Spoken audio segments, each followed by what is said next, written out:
Okay, so we are doing Infinite Plane Saturn Day on Sunday. We were held up yesterday. Internet provider's fault. Wasn't Gremlins this time. I just wasn't able to get customer service to turn us on, but we're on now. And we're back on. My fault. I let some things slip my mind at the end of the month, but that's all right. I used the time constructively, and I released a PDF, not quite 100% final draft, but Lie World. The final version will have a lot of pictures, a lot of art that I've done through, of course, Grok for the most part, and Bing images, but Grok doesn't censor as much. In fact, I was trying to create images involving popular figures, and Bing will censor you. Bing was lobotomized because somebody made an image of Mickey Mouse hijacking an airplane and flying it into the Twin Towers, and they said, we can't have this. So they just destroyed it. And at the time, I was like, this is like taking away everybody's crayons because one kid wrote a bad word on the desk. But that's the world we live in. All right, so let's go ahead and go through the list of the main topics right now. It was drones, then it was fog, now it's snow. People are puzzled by snow. So I'll go ahead and just post this here. I mean, clouds have been getting people, airplanes. Ufology, by the way. I've said it today, ufology. I tweeted this to Mick West. It's not an ology. It's a superstition. We shouldn't mislabel it. But here's somebody who's suggesting that the snow is some kind of styrofoam, and she's squeezing a snowball.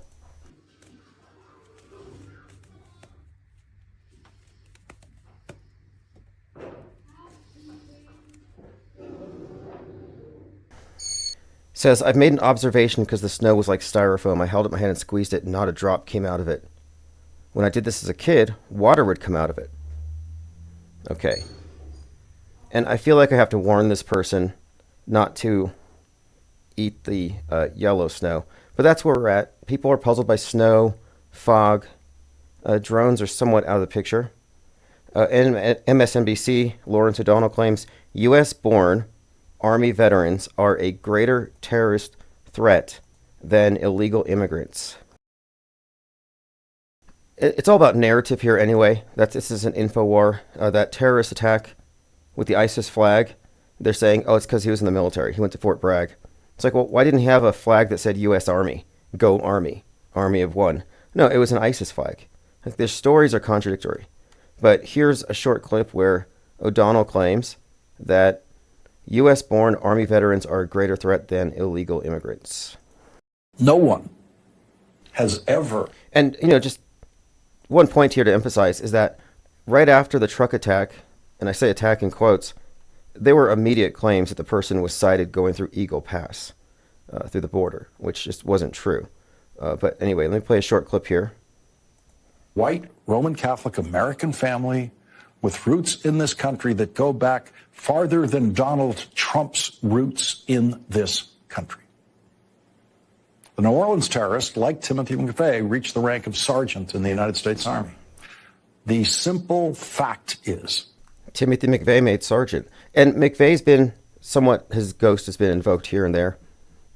I've seen some pretty big channels posting some videos showing how questionable the entire story was, including the fact that there was no autopsy, no burial. Some anomalies that I wasn't even aware of. And but it's been brought up. There's a TV show out now called The Order. It has to do with the Turner Diaries. And I was listening to someone do a reading of it today, but let me finish this clip. This country has suffered more deadly terrorism at the hands of American-born citizens who are veterans of the United States military than people who have crossed into this country at the southern border.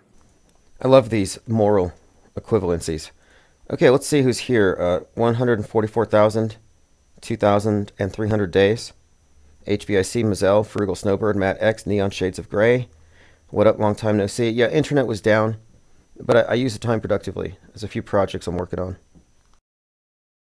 A couple audiobooks. In fact, I'm doing an audiobook of Lie World. So if you haven't read it, you can wait, and I will be reading it myself. I'm not going to outsource it. I like to outsource audiobooks because the person you hire is going to promote it for the same reason that you are. So you have two people promoting it. But when it comes to the IPS content, it's too jargon laden for someone who doesn't know about the content or understand it or agree with it to read it like they know what they're, or sound like they know what they're talking about. So I'm just going to do it myself. Joined by Diana South. Thank you for joining the IPS site.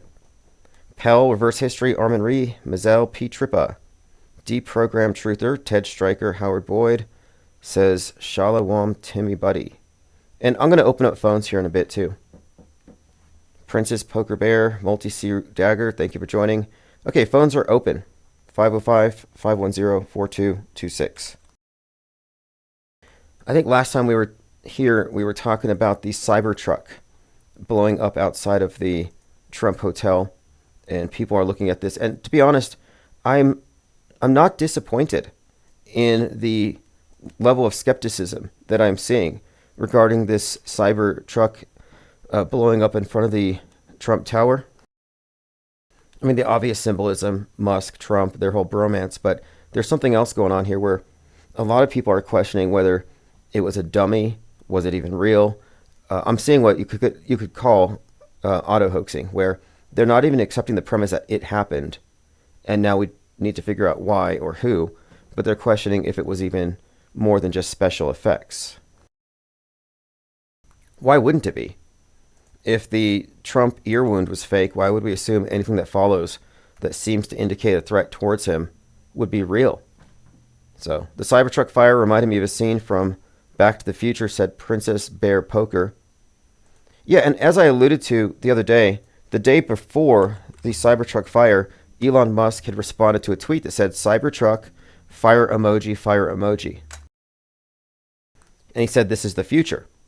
And in that tweet, it had a image of the Cybertruck that looked like it was on fire or about to explode, which I'll get to here. It's amazing how much X has just taken over the shaping of the collective narrative on every event. It's like the go-to place. Blue Sky is there's no way Blue Sky is going to compete. Yeah, there's a few other things about this, like here, they found the guy's passport, the guy in the Cybertruck. So his body was burned beyond recognition, and yet his passport survived. We have his information right here. I was suggesting they need to make airplanes like Boeing. Boeing needs to find out who makes these passports for all these PSYOP events and make some of their planes out of it. And there's something else going on right now. I don't know if it's a trend, but there's this social credit score on X, and everybody's being rated 38. So I'm seeing a lot of people trying to figure out what 38 means. I'm not quite sure. Just catching up on notes, there's quite a lot going back here. It's ridiculous. Las Vegas Cybertruck blast suspect Matthew Leibelsberger was in a military TV reality competition on the History Channel. You know, this is ironic because I describe often how the purpose of fake news is to, day by day, create fake history. It doesn't mean everything's fake by any stretch. Good liars only lie strategically when they can get away with it to people they get to trust them. And our media psyops steer the bigger narratives. So they just have to lead the way. And the idea that this guy who blew himself up in the Cybertruck was in the History Channel pretending to be a soldier in some competition, this suggests to me that we're looking at reality TV. And that's what I mean when I say they merge the world stage with the movies, with theater, with the fake. Merging real and fake means simply that they're acting out their pre-planned historic narratives on the world stage as though it were reality TV. So let me play a clip here. From around the world against each other. Matt and Tim from the U.S. Army Special Forces, better known as the Green Berets. Green Berets. Almost sounds like a Luigi reference. But just scrolling through here, you see he's a TV star. And the guy that ran the truck through the Christmas parade was also on the BBC. And the guy who ran the truck a car through some other public event a month before had also been on TV. Ryan Routh, the guy that shot at Trump or was about to, was on BBC. Thomas Matthew Crook was on a commercial for BlackRock. So I think there's a pattern here. It took Tim Kelly a while to put 2 and 2 together. And then I saw a Matt Berg with a older photo of him, and I was like, oh no, dude, I know that guy. And then it just like tore my heart out because he was a really great Green Beret. And what was he like? He was charming. He was talented. He was personable. He was kind. He was all the things that you would expect from a Green Beret.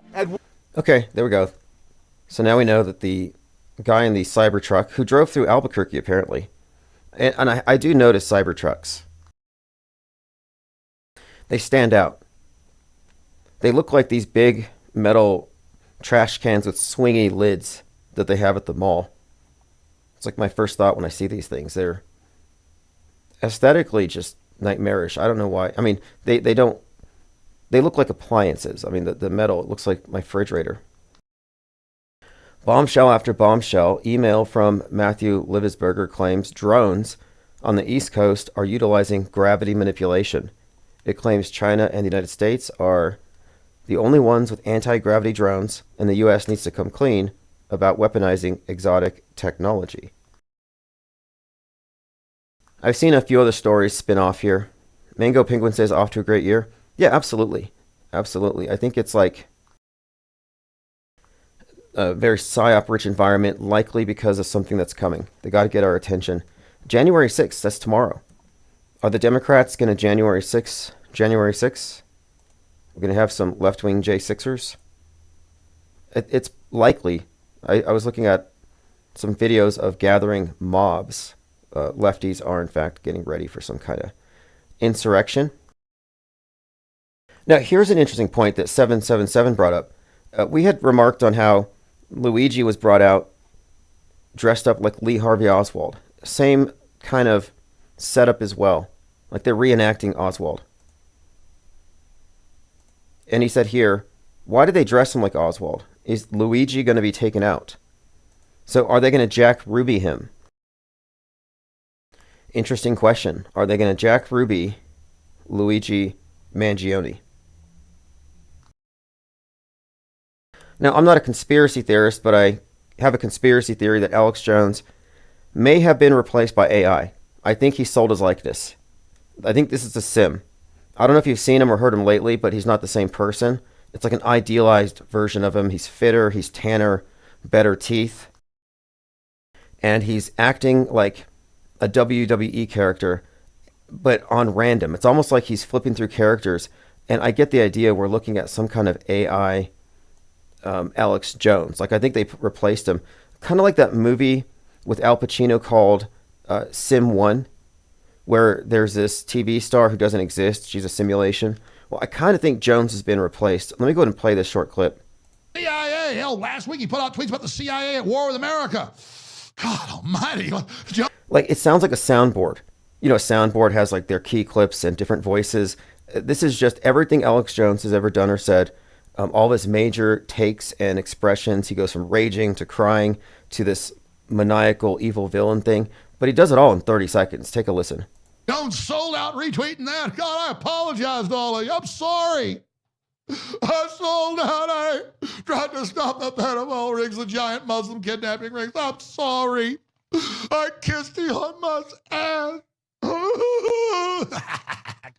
We're so close to getting the globalists. I want their throat. All right, well, I mean, at least he's not talking about eating people, but I don't know. A lot of people are noticing it doesn't look like him. And just a reminder, we have a point. Elon Musk posted this. It looks like CGI, but these are real videos from the Polaris program space mission. So here's Musk agreeing with the IPS. It does look like CGI.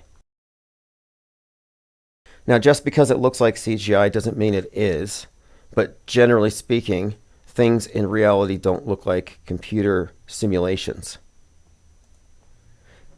Mizell says that guy's head is shaped different. Matt X says, is that Alex Jones? I thought it was Triple H. Yeah, I think they swapped him out. Till says it seems like Alex Jones doing a character of Alex Jones. Yeah, and this clip has gone viral because they're talking about how he's raging in defense of Musk, but that's missing the point. The thing I find interesting about it is that it doesn't look like him. It looks like an AI version where if you bought him, it's like, here's 100 catchphrases, here's your like chat GPT like interface, and you just tell him what to say and he does it. And I'm getting the impression that this is something of an AI thing. Like maybe he sold it. He sold the skin. He's basically out of it. Observing Reality says, I'm going to have to go watch an episode. Yeah, AI Jones. We'll just call him AI Jones from now on. Zinvala says, who loses $1 billion lawsuit and gets healthy and fit and happy? Right. Or he's ready for another January 6th. He's like, hey, last time I was winded running up that hill. So he spent the last 4 years preparing for the next J6. Well, he wouldn't be insurrectioning this time. But he's fit for insurrection. Last time, the whole group, I looked through it if you haven't seen it lately, if you haven't looked at the J6 footage. Every time the news shows it, they show this wide view. But you see all these swinging flagpoles. If you look at it really objectively and clearly, like slow-mo especially, frame by frame as Woo's News, it's easy to make the case that it was a big simulated riot. Like in a movie, like Braveheart, for example, where you do have large crowds of people doing performative combat. And I think that's what we were seeing. Till says, look where the Cybertruck's design came from. Elon's trolling. If it's Blade Runner? If it's Blade Runner, we talked about this when it first came out. Because a Blade Runner, yeah. Oh, this is something else. A dustbin. Yeah, I've seen that one. Look, I mean, aesthetically speaking, UPS trucks look better than Cybertrucks. But in reality, the Cybertruck came out of Blade Runner.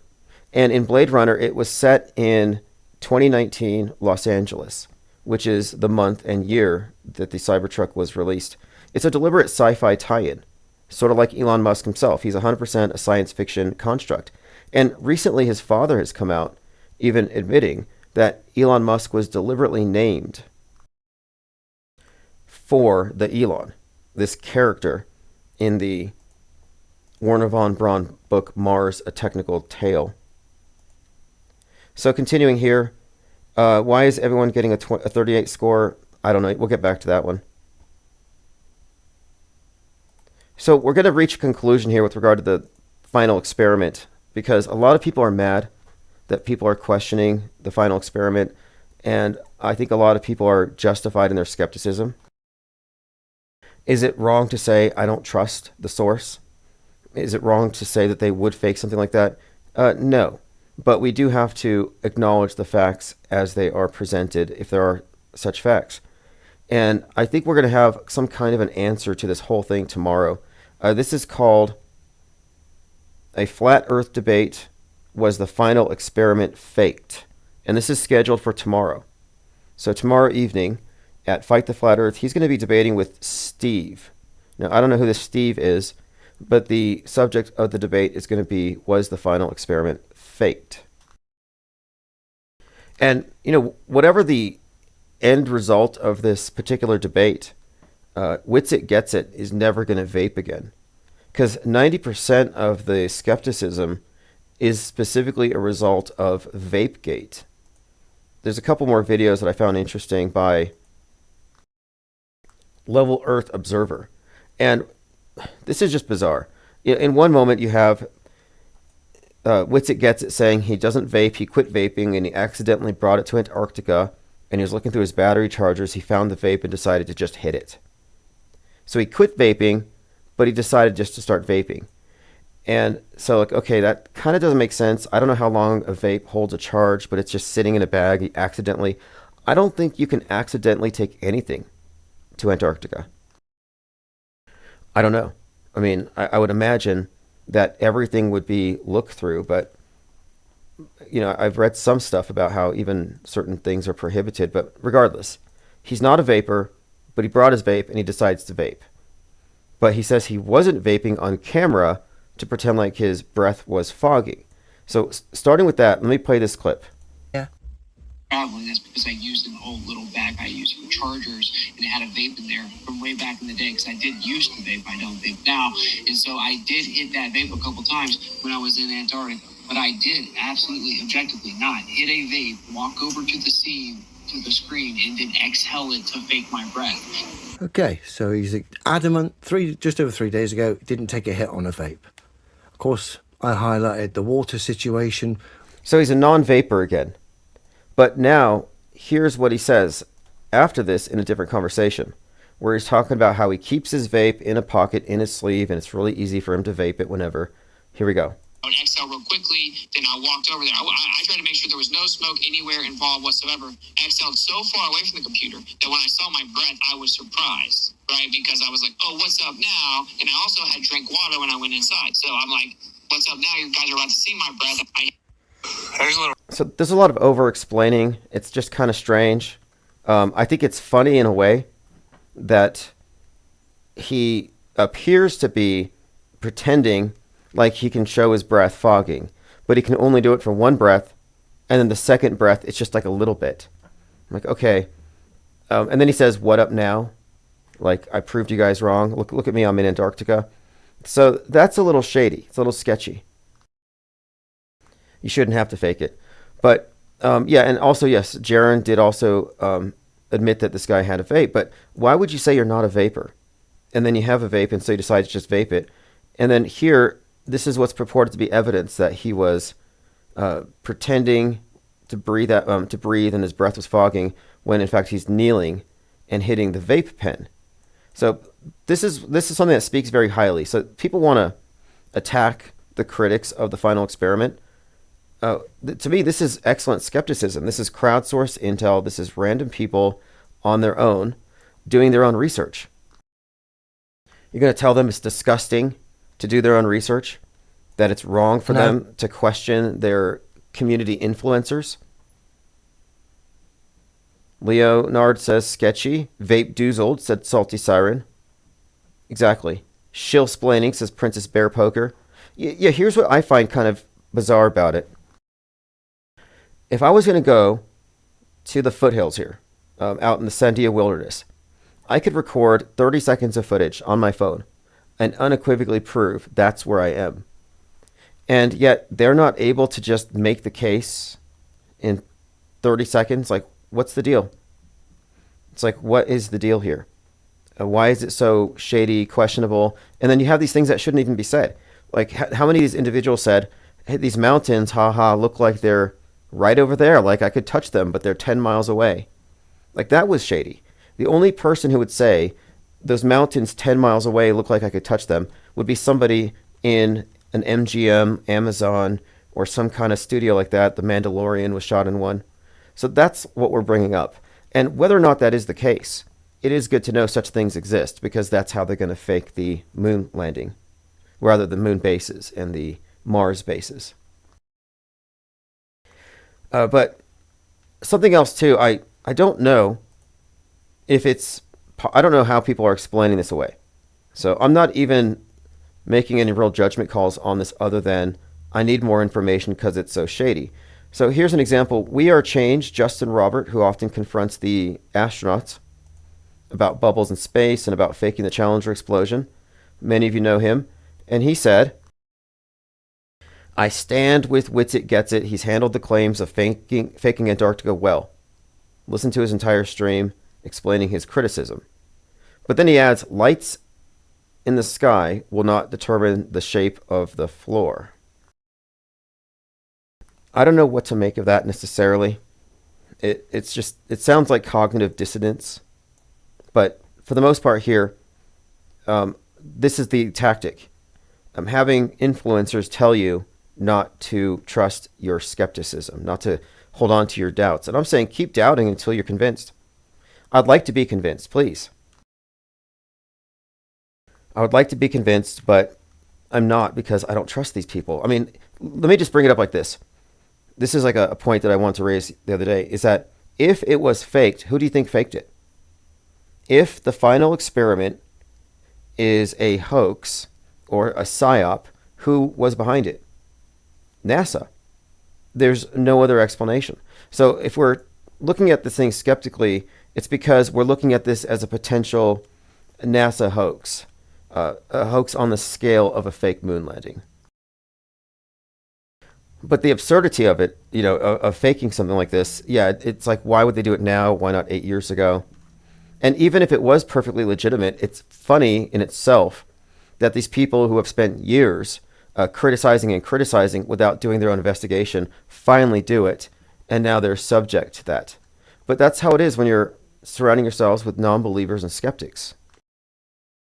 If you live by skepticism, you have to, you can't just change your standards of evidence and say, because I like this person, I'm going to trust what he said. If I go to Antarctica, I would expect you to accuse me of faking it at the Las Vegas drone and misspending all the money I was supposed to use in Antarctica. I would expect somebody to say that. But then you could also expect of me that I would have evidence to corroborate Earth space is fake.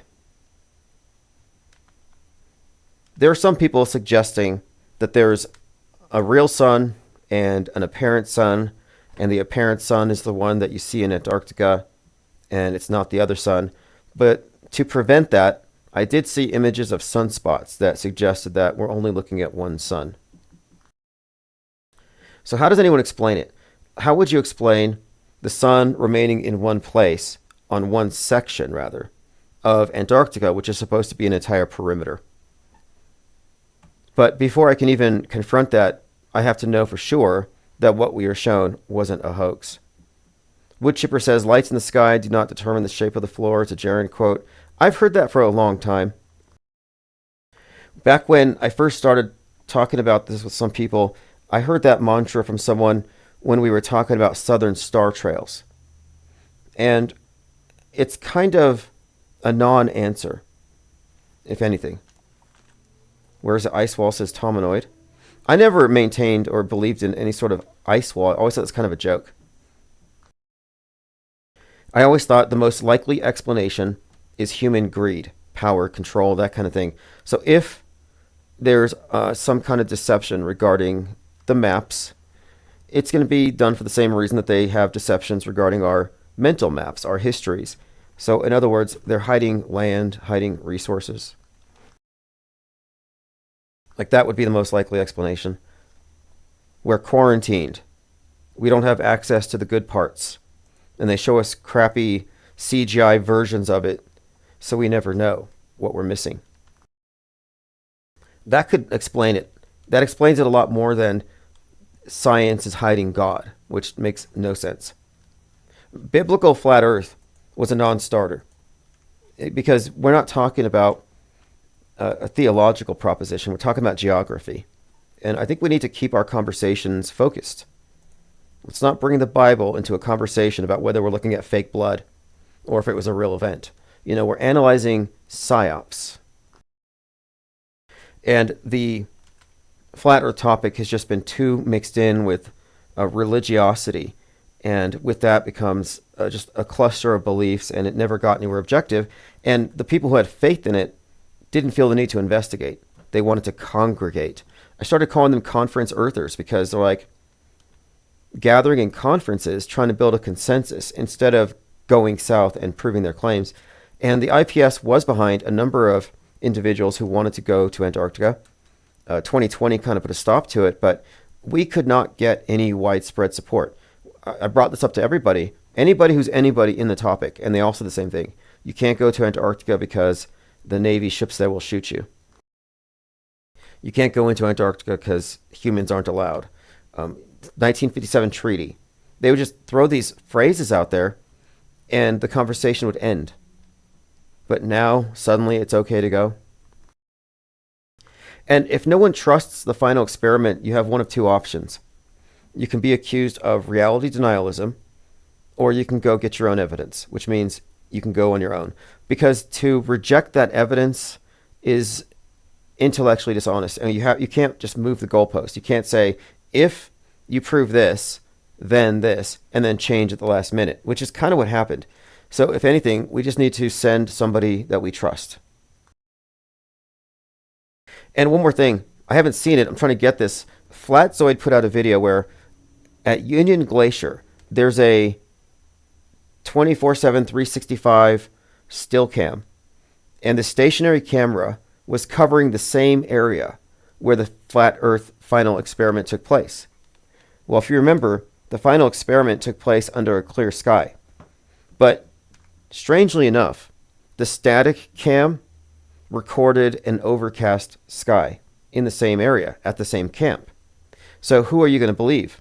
The static cam time lapse that showed an overcast, or the final experiment that had an unambiguous, perfectly clear sky? That's a discrepancy that we need to get to the bottom of. Okay, let's continue here. So I can appreciate that some people out of loyalty want to believe and trust, but that's naive.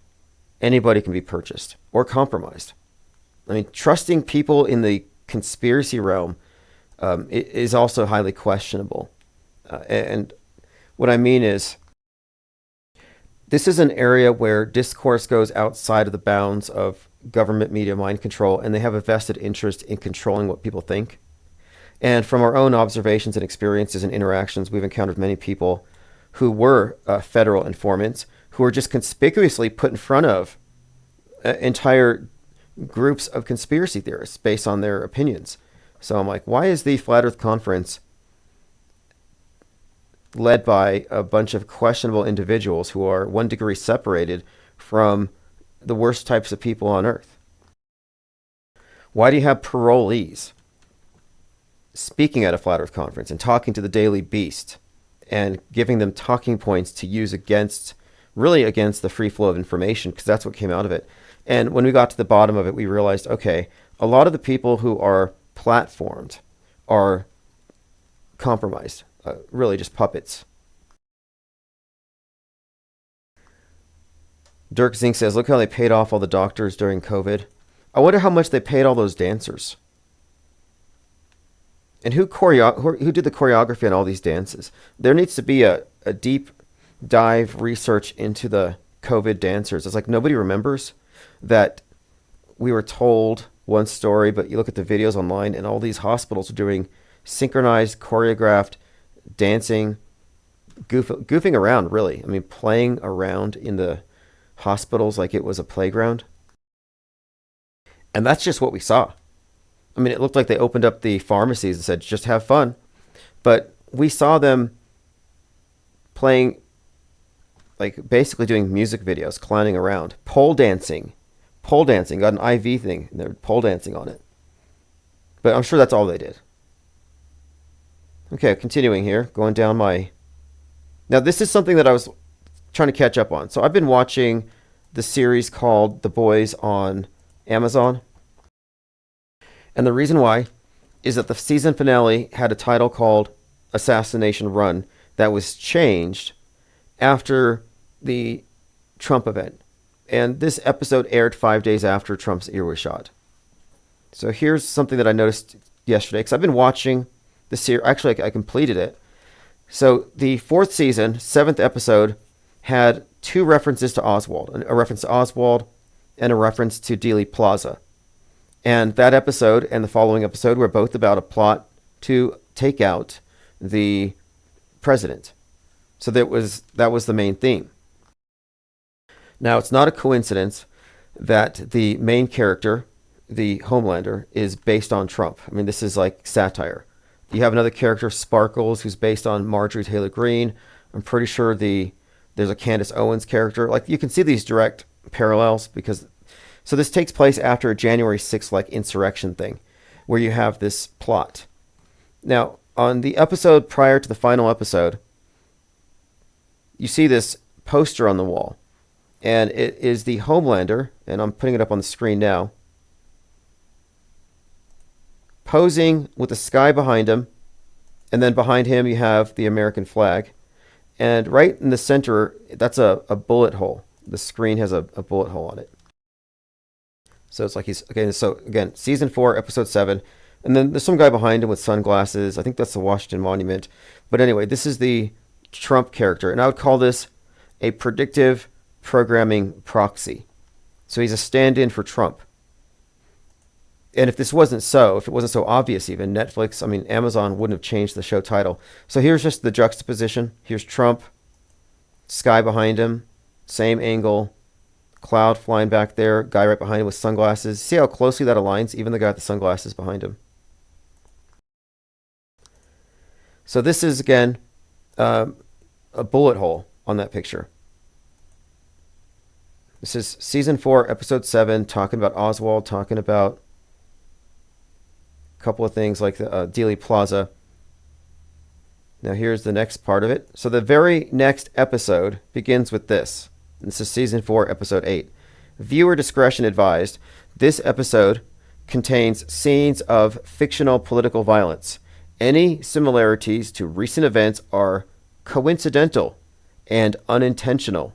Prime Video, Amazon MGM Studios, Sony Pictures Television, and the producers of The Boys, in the strongest terms, are against real-world violence.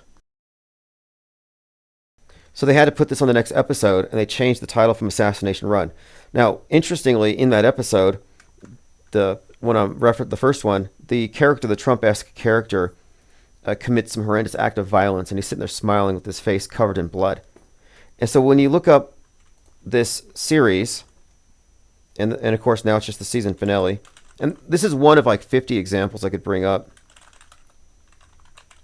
I mean, that show NBC season finale pulled because of the Uvalde school shooting. We have so many examples, but this particular episode, the Assassination Run, was brought up, here we go, mere days after the actual unsuccessful assassination attempt on Trump, and the season finale revolves around the plot to kill the fictional president.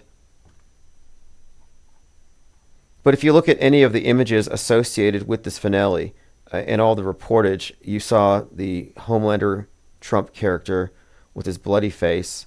And again, this is just one of many examples. But here, note here that Amazon is reacting to it by putting a warning label on here with the assumption that people are making these connections. It's not intentional, it's a coincidence. Now, how many coincidences does it have to take before you can say it's intentional? Yeah, Salty Siren, Candace Owens, producer, filmed the final experiment. I think it's going to be a Netflix, and I think she's going to be interviewing Vapes It, Gets It, or Wits It, Vapes It. She's going to be interviewing him very soon, which is very suspect because Candace Owen is one of those individuals who gets paid to say whatever she's going to say. And right now she's just reiterating a lot of conspiracy theory claptrap, like 9/11 trutherism. Very far behind. I mean, these aren't truthers. These aren't investigators. They're not investigative reporters. They're not journalists. They are propagandists. There's no other explanation. They are propagandists and LARPers. What was interesting about this series that I just watched, The Boys, is that you do have direct parallels. Like, I kind of think A-Train has some yay in him. Like, there's these direct parallels. This other character, the smartest woman on earth, actually is based, I think, on Candace Owen. These are all right-wingers. Marjorie Taylor Greene is the character Sparkles. They even use direct quotes. They have a Flat Earth conference, and the Marjorie Taylor Greene character is talking about how Jewish space lasers are controlling people's minds. That's a direct quote from MTG. But I have so many more examples of this that I am putting together in a series, because for people who are new to this, it's a lot to take in, and I can't just break it down in 5 seconds. So I think to make it easier, I want to do a series of half-hour-long documentaries, and I have a series of them kind of outlined.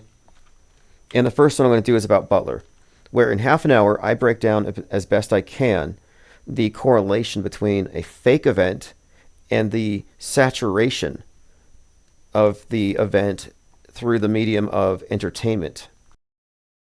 Movies, books, comics, games, and how they're able to reach a critical mass of people with a very specific meme anytime they want. I mean, look what they did with drones. Look what they did with the manufactured folk hero Luigi. You know, and I listened to left-wing podcasts to see where they're at, and one of them, Daily Beast podcast, was complaining that the New York Times won't put Luigi's face on the cover. Another one was saying, well, yeah, it's murder, but it's an expression of the popular will. So you have people who are justifying it on the left. They see him as a hero. Some guy compared him to Robin Hood. And day one, I said, this guy's like, he's got the Joker template, the Joker narrative, and he's got the hood. He's fighting the rich to benefit the poor. This is a proto-Marxist class warrior. So the fact that they're calling him Robin Hood, all by design. But these characters are 100% manufactured, and we've been peeling back the layers. Okay, let's continue. And just as a poll here, put a 1 in chat if you think the flat Earth experiment was legitimate. Put a 2 if you think that it was fake. Or 3 if you're undecided. So again, if you think it was real, 1, 2 fake, 3 undecided. I would argue that the people who believe it's real are non-skeptical. The people who think it's fake, if they have reasons, and undecided, can you make that claim? Can you claim to be undecided? You can, I think, until maybe tomorrow. But tomorrow there's going to be a final debate on it. But for me, Vapegate really kills it. I mean, I feel bad. A multi-million-dollar psyop by what was likely an unscripted event. So we have, I'm not going to name drop you if you're calling it fake. You can keep, I'll just fake, fake, fake, fake, fake, fake, fake. Holding judgment, fake, real, fake, fake, fake. Fake, fake. Nobody here is convinced by it. And that's not your fault. Like, you don't have to feel bad because their psyops are crap. You really don't. Like, they should feel bad for not delivering. By the way, this is something that just happened a couple days ago. Space debris landed in Kenya. Looks like leftover rocket hardware. So space junk is still a thing. So drones, fog, snow, space junk. Kevin Mooring says, lots of actors from Fort Bragg, which is now Fort Liberty, didn't Bane say this is your liberation? Yeah, Bane would be another Trump, right? Another Trump proxy. And there's quite a lot in anything Christopher Nolan, Jonathan Nolan. These are people who are in the business of this. So there's this thing called the PSYOP entertainment complex. Forget about the military industrial complex. It's fake. The PSYOP entertainment complex is this area where hand-picked, initiated, chosen ones, I don't know how they're picked. Could be talent. But the best directors, the best writers, and video game makers at some point make a deal with the government. And this is everywhere. And that deal is basically, you're going to be a conduit for propaganda. Just do what we say. And it's not necessary that the propaganda vectors know the big picture. They don't even have to know that the events are fake. In all likelihood, they don't. So if you're a director, you're making a movie, and you're part of the crew, you're making it, you just see these as an eerie coincidence, which is how they generally describe them. If you recall, after the train derailed in Palestine, Ohio, people who are in the movie White Noise, which eerily, coincidentally foreshadowed it, people who are in the movie had to evacuate because of the real thing. And they were interviewed. So you're looking at this overlapping of real and fake. So in all likelihood, the people interviewed who are in the movie were being interviewed as crisis actors. They weren't even really under any kind of a threat because the thing was fake. But my point here, is simply that this is the rule, not the exception. It's rare that the media notices its own fakery. Like, it'll just call it a coincidence and dismiss it. But what we have been observing and accumulating is a body of evidence that suggests that no, this is actually how it operates. And that the PSYOP entertainment complex has the job of doing PSYOPs that merge news with public expectations shaped through the propaganda vectors of entertainment. The fact that our entertainment has been seized, co-opted, for the purposes of propaganda shouldn't surprise anybody. It's not an extraordinary claim. It's totalitarian. So here's a pull quote from Edward Bernays' book, Propaganda.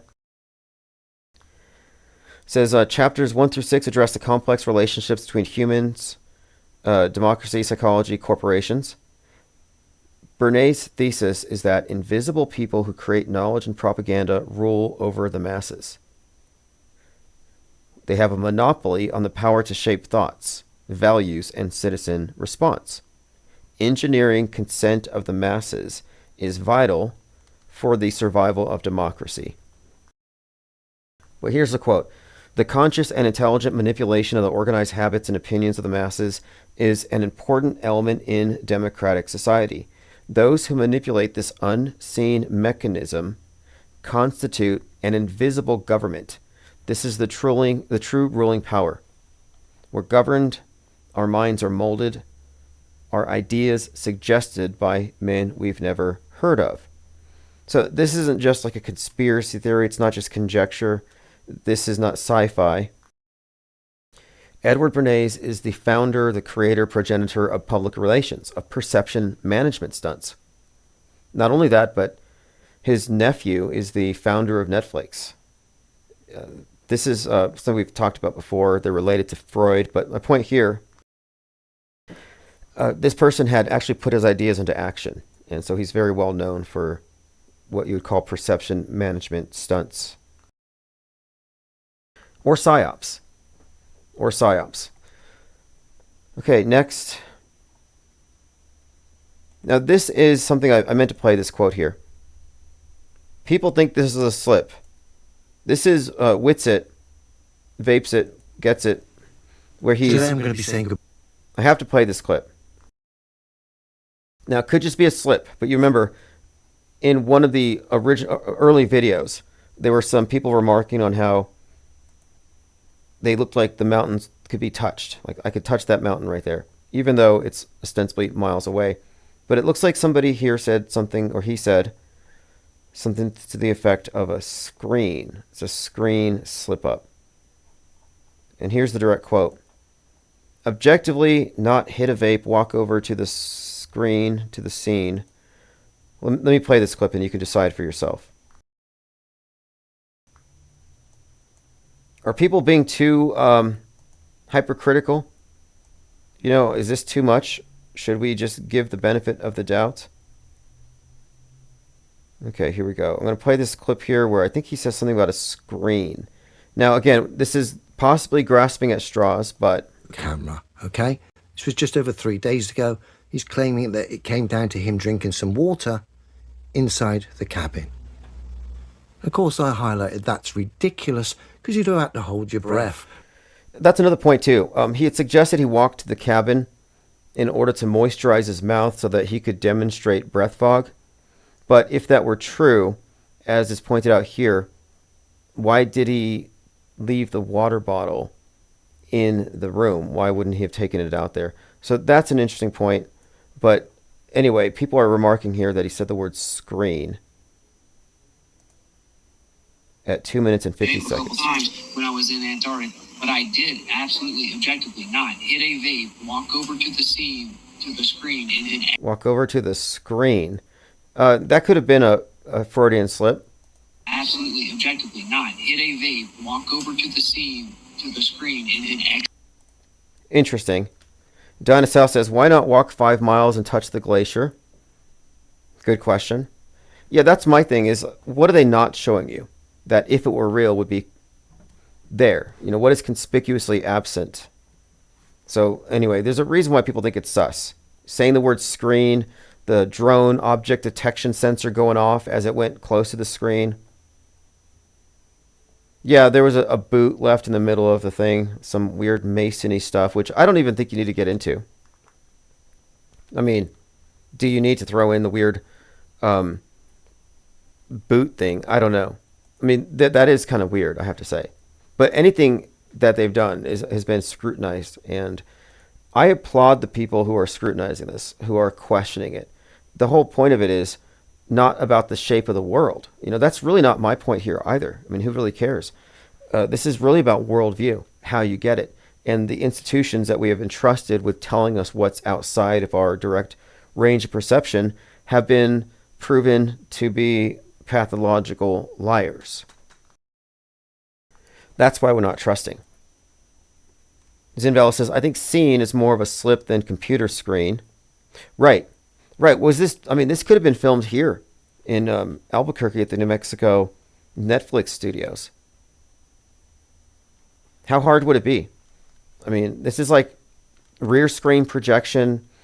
As a rule, anything they do in the movies, they can fake on the news. That's just axiomatic.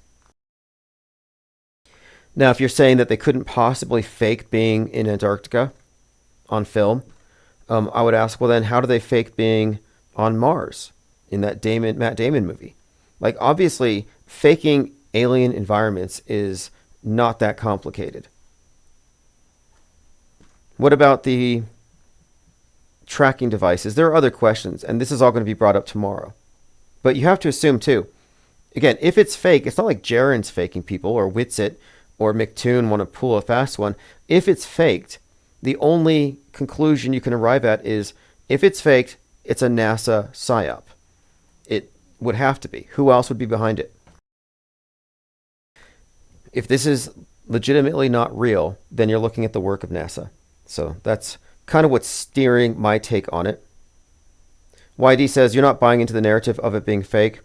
I'm just not accepting it as evidence until I see something convincing. We're asking the question, is it fakeable?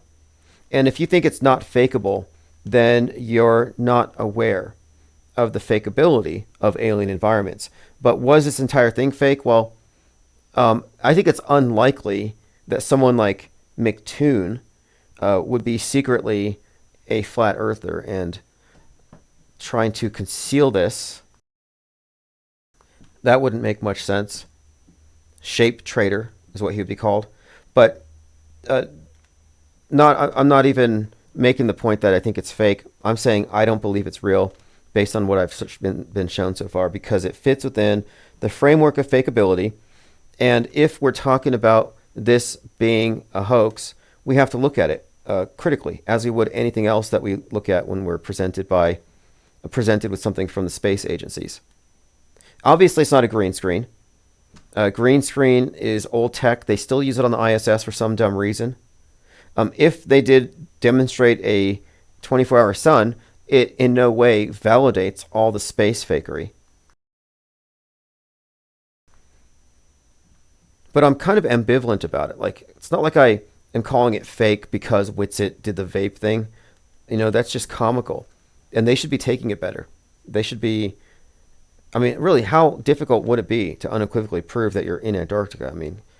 It's not that difficult. But there are certain things that people consider to be discrepancies, which will be discussed tomorrow. And I have a link, so if you're going to watch that, it's on Fight the Flat Earth.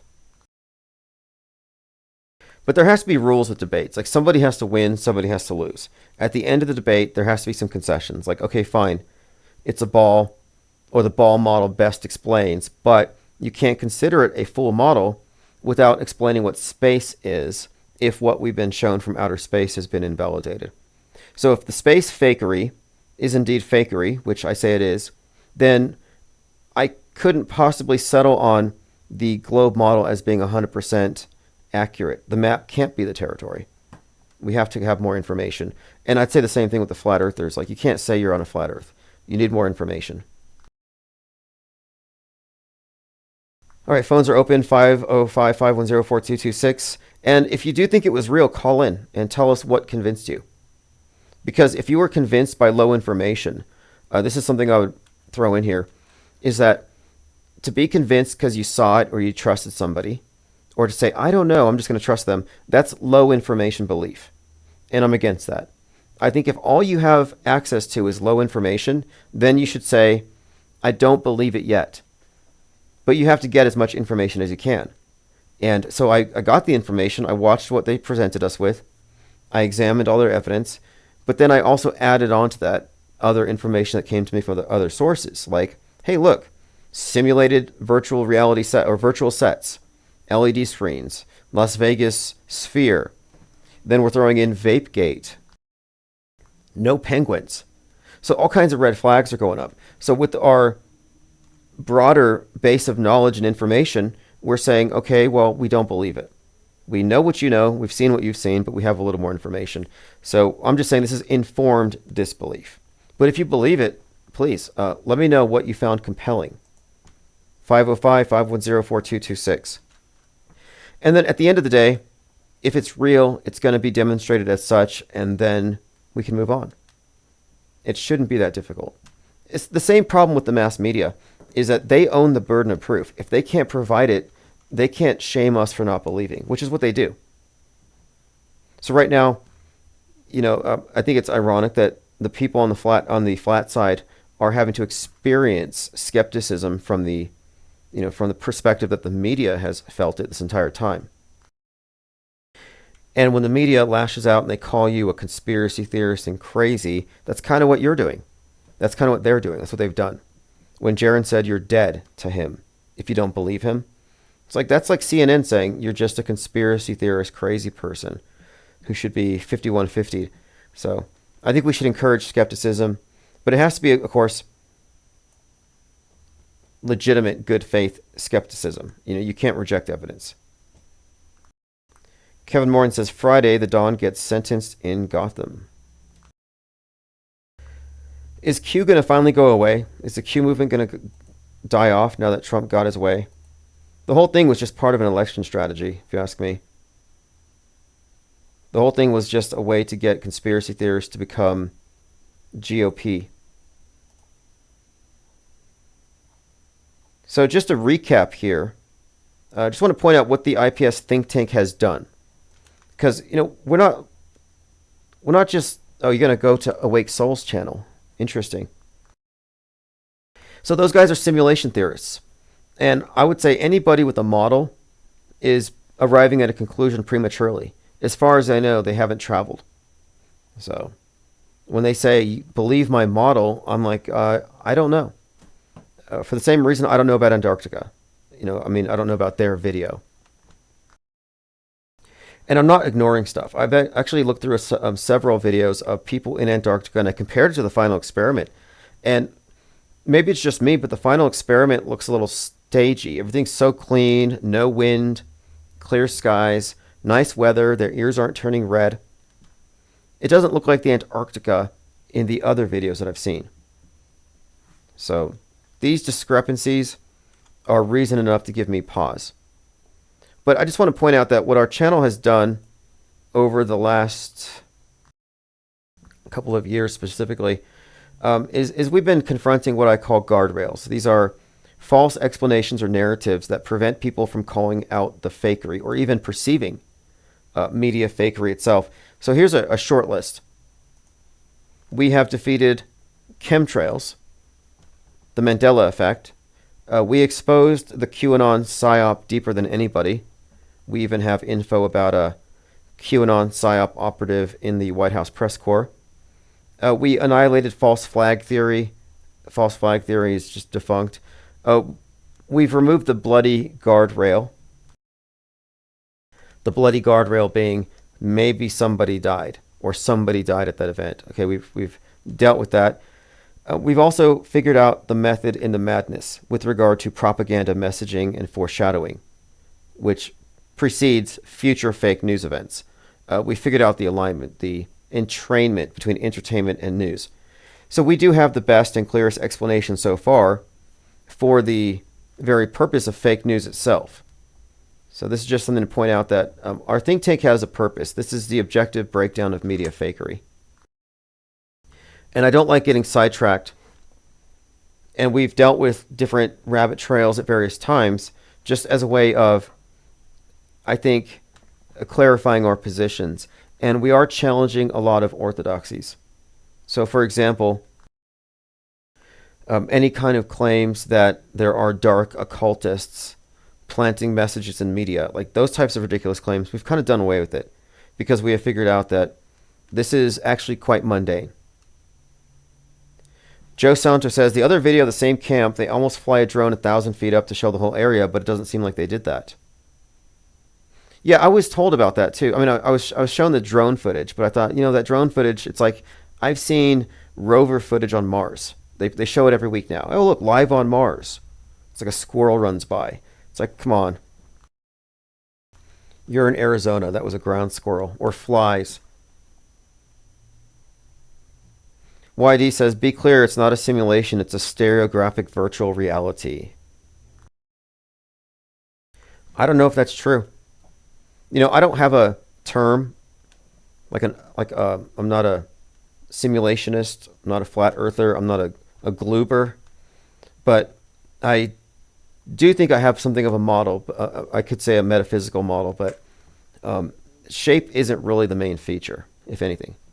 Like, I'm kind of the opinion that we are the very purpose for the universe itself. I think it's really human-centric. I don't think that we are latecomers to the scene, that we evolved after the thing arrived, and that when we kill ourselves off, it's going to continue without us, indifferent to us. I don't think that's the case. I really think it's about us. I could be wrong. I don't think so. But before I ever even started becoming skeptical of NASA, I was already just considering, just by my own experiences, the nature of things, and realizing that the model we've been given is kind of dead. If anything, it's an exoteric cover for the real thing. But we're not a fortunate, lucky accident that we arrived here by a natural process late to the scene, and that we just have some, I guess, coping mechanism to help us deal with the meaninglessness of everything, where we invent the idea of a soul and meaning. I don't think that's the case. I think we've been given a very dark version of things, where it does seem meaningless and nihilistic. And I used to believe all this stuff. I used to believe the news. I used to think that it was a foregone conclusion that we are going to destroy the world.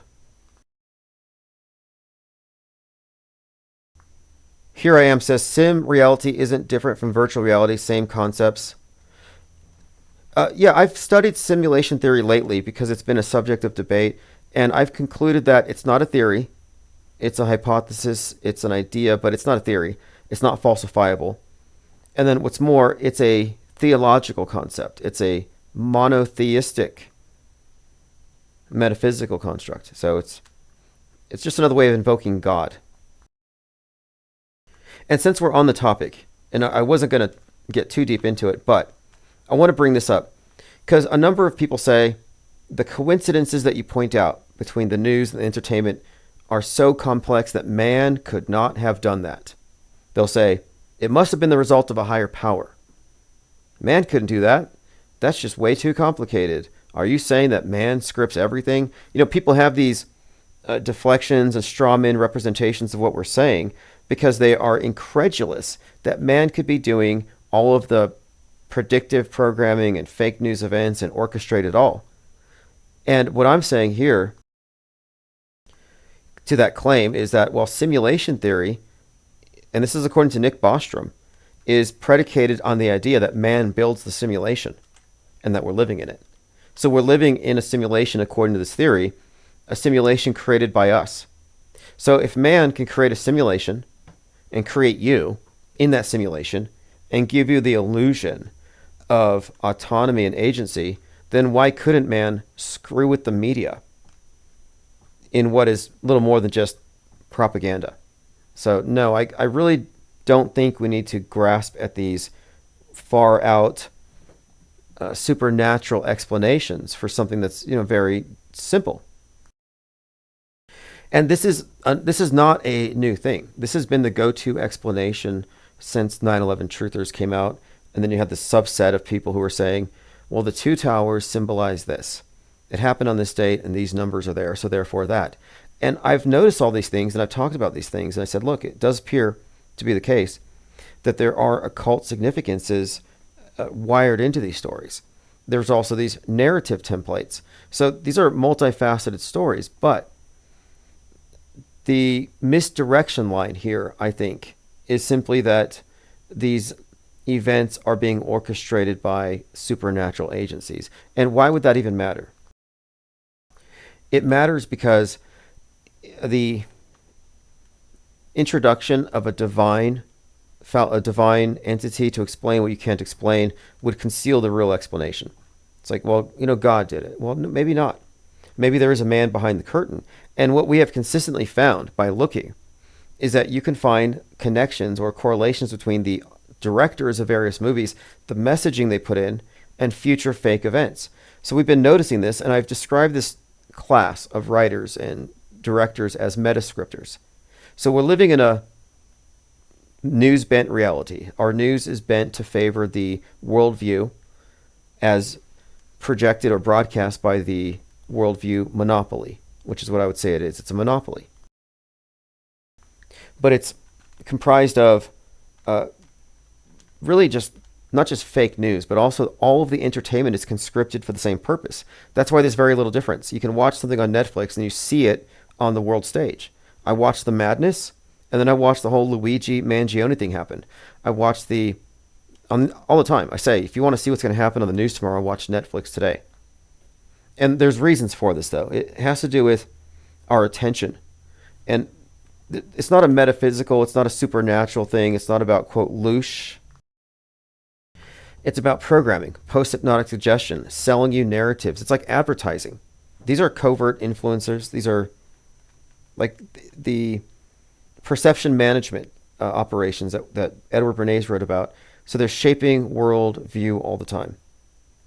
And I would contend that Luigi got the response he did, and he became a hero so fast because he so closely approximated the Joker. And this is not an example of life imitating art. No, this is a psyop imitating art.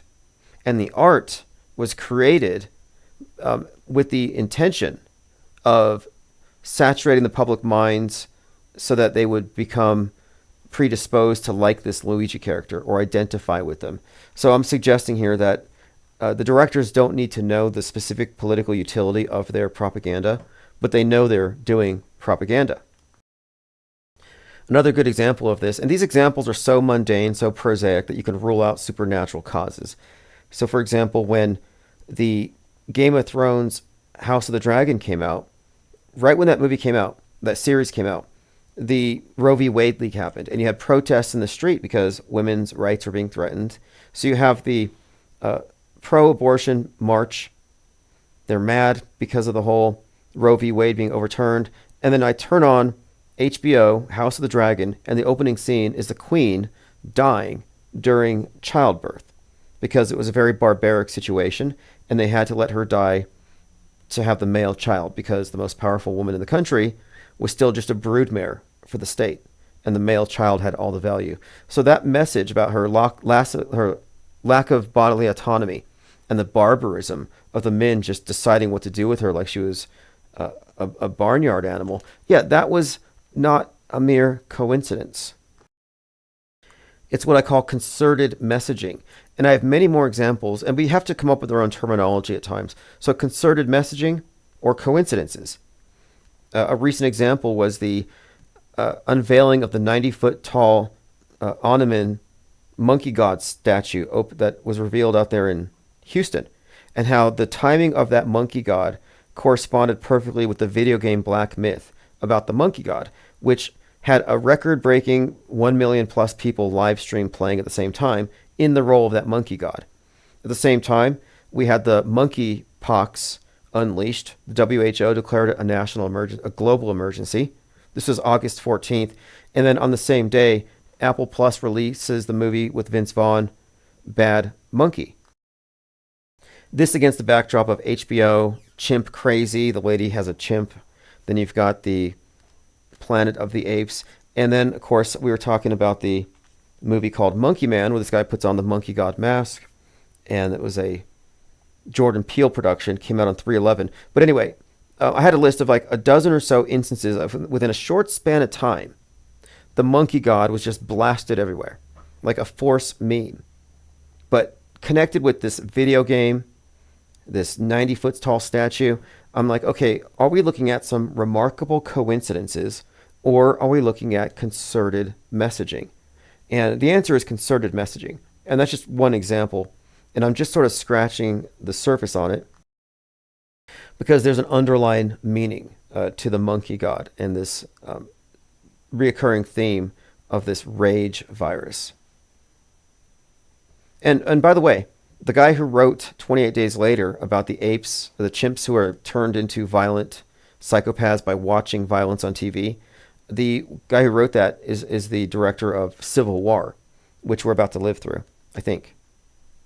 So if you remember, in Civil War, the Trump character gets into the White House, and then they have to go take him out. And the people who aren't watching the news don't even seem to know there's a civil war going on. So they make a point in this movie of showing this discrepancy between those who pay attention and those who don't, and how you can have the luxury of not plugging in. In a way, it kind of made martyrs out of the journalists. Like they were out there suffering and experiencing the trauma for the rest of us, which is kind of funny, considering that they do have a level of separation, like they are actually experiencing it for us. But they're fabricating it. Like this is something else too. Reporters don't go to scenes to report. They're part of the production company.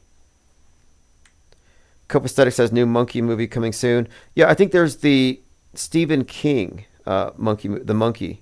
There's a Stephen King one that's coming out soon. Yeah, it is 2025. And Stephen King is very well represented in the canon of predictive programming. The Shining. The Shining has been looked at again and again by some people who have a very myopic view of it. And they'll say, oh, in The Shining, Stanley Kubrick was revealing that he worked on the Apollo 11. Like, okay, that's one take on it. But if you look at The Shining closer, you'll see that it has plenty of foreshadowing for 9/11. And Stanley Kubrick is a major league metascripter. And there are some people who look at Kubrick like he's an anomaly. They look at Stanley Kubrick like he's the metascripter. This guy was used to direct these he's a whistleblower. He's trying to tell us something. It's like, no, he's not a whistleblower. He's a mind controller. He's a top tier mind controller. He directed the JFK hoax assassination. But his movie, The Shining, has a lot of 9/11, a lot of COVID foreshadowing, weirdly enough. Like, that's how far ahead these things go. But in the Shining book, which is by Stephen King, there's a follow-up one called Dr. Sleep. So this is a sequel.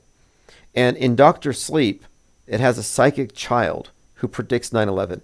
So even Stephen King's follow-up to The Shining has a 9/11 connection. But anyway, this is just typical with Stephen King. And I have a list of writers. Tom Clancy is another one. Directors, we have a long list of directors and writers and video games that are just propaganda vectors. Okay, so in February, The Monkey will be released, Stephen King adaptation. I haven't seen it. I don't know much about it. But the whole theme of it is that the monkey virus has been, or the monkey virus in the movie 20 Days Later has been kind of the main theme here. Nope, directed by Jordan Peele, has this killer chimp. And he says that movie was inspired by the George Floyd event, by the footage and then the reaction that it generated. The spectacle. So the broader point here is that the reason why the apes become violent is because they caught mind viruses by watching violence on TV. So the bigger point here is really about the mind virus. In the movie The Madness, that's what they were talking about. The madness referred to propaganda paid for by billionaires, spread through online influencers, online, specifically Nazis in the movie The Madness, that caused people to get very violent. So this idea of a mind virus being a threat to society. Well, here we are. We're at the place where we have now, as a society, we have accepted the existence of the thought crime. And so what's so pernicious and dangerous about these ones are that the mentally ill are susceptible to them. So we must quarantine so the mentally ill don't kill us all and don't shoot up places. And they've made radicalization. These terrorists got their ideology online. So these are, again, instances of people with the rage virus. So it's a mind virus. It's not a physical virus, it's in the mind. So they got the madness. So the madness, the rage virus, is disease X. Disease X was the placeholder name for the big one that the WHO said is coming. And when Twitter became X, I said, look, X is going to be the vector for the mind virus. And here we are, living through this. X is specifically going to be blamed for anything that happens from now on. Mike D is on mute. So if you want to call in, Mike D, the number's on the screen. I can't actually see your comments, but a lot of people are enjoying what you're having to say. So if you want to try to call in. Lloyd says, Tim, recall that we discussed this long ago, but our timing was way off. The ruling class always moves incrementally, at a pace more complicated and slower than analysts think. This is Lloyd Miller. Former false flagger. I think we fixed that. He said, I agree mostly that the two terror attacks were hoaxes, especially the incineration in front of Trump Tower. I'm more interested in policy or societal changes that they're aimed at. My hypothesis is that, as amplified by Alex Jones and similar alts, we're supposed to believe that Trump is mounting the presidency heroically in the face of deep state opposition, assassination attempts, false flag, and warmongering. In fact, he is now, if not from the beginning, scripted to be the president that breaks the resistance to vastly increased establishment tyranny, much like Nixon did after defeating the left at Kent State. So Trump is a Pied Piper into WEF-described digital tyranny, partly necessitated to combat the flood of illegal immigrants. Don't you know? Clearly, we need a digital ID, currency quick. Call Vance's high-tech sponsor Peter Thiel and Palantir. See Lord of the Rings. Okay, great comments by Lloyd Miller, and I am in agreement with you. Trump is the deep state. He was this whole time. You take off that mask, it's not JFK Jr., it's not JFK, it's not Jesus. Trump is the deep state. He's not your savior. What's up, old school days? Thank you for joining.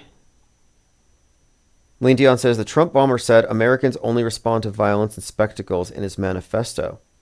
Can't wait to read his manifesto. I was still trying to catch up on his History Channel appearances. Like, all these individuals are just TV stars. It's like, how many times in a row have we seen terrorists or assassins who are interviewed by the BBC? They're known to the FBI. They've got IMDb's. No coincidences. Lickety Split says, first time I kind of agree with Lloyd. That's why I took note of this comment. I'm like, yeah, we kind of do agree about the big picture. And the thing in front of Trump Tower, yeah, of course, make it look like he's under some kind of an attack.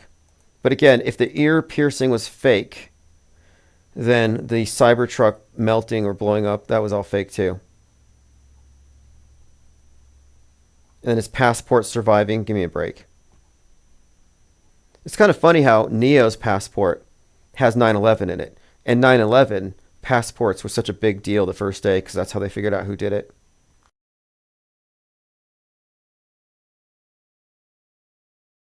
Joe Santo. Oh, yeah, the painting behind me. I haven't finished it, but I have been leaning quite heavily into my artwork to cover bills, which is fine. My eBay store is up to about, I think, 1,300 art sales in the last 2 years. Most of them are small. Yeah, but the passport by the roasted truck, I like that. Nice touch. And again, let me get to this point here I was going to allude to, because we saw this the other day. Elon Musk quite literally predicted it. So here's something that someone else had alluded to. This is the Back to the Future fire and lightning on the DeLorean.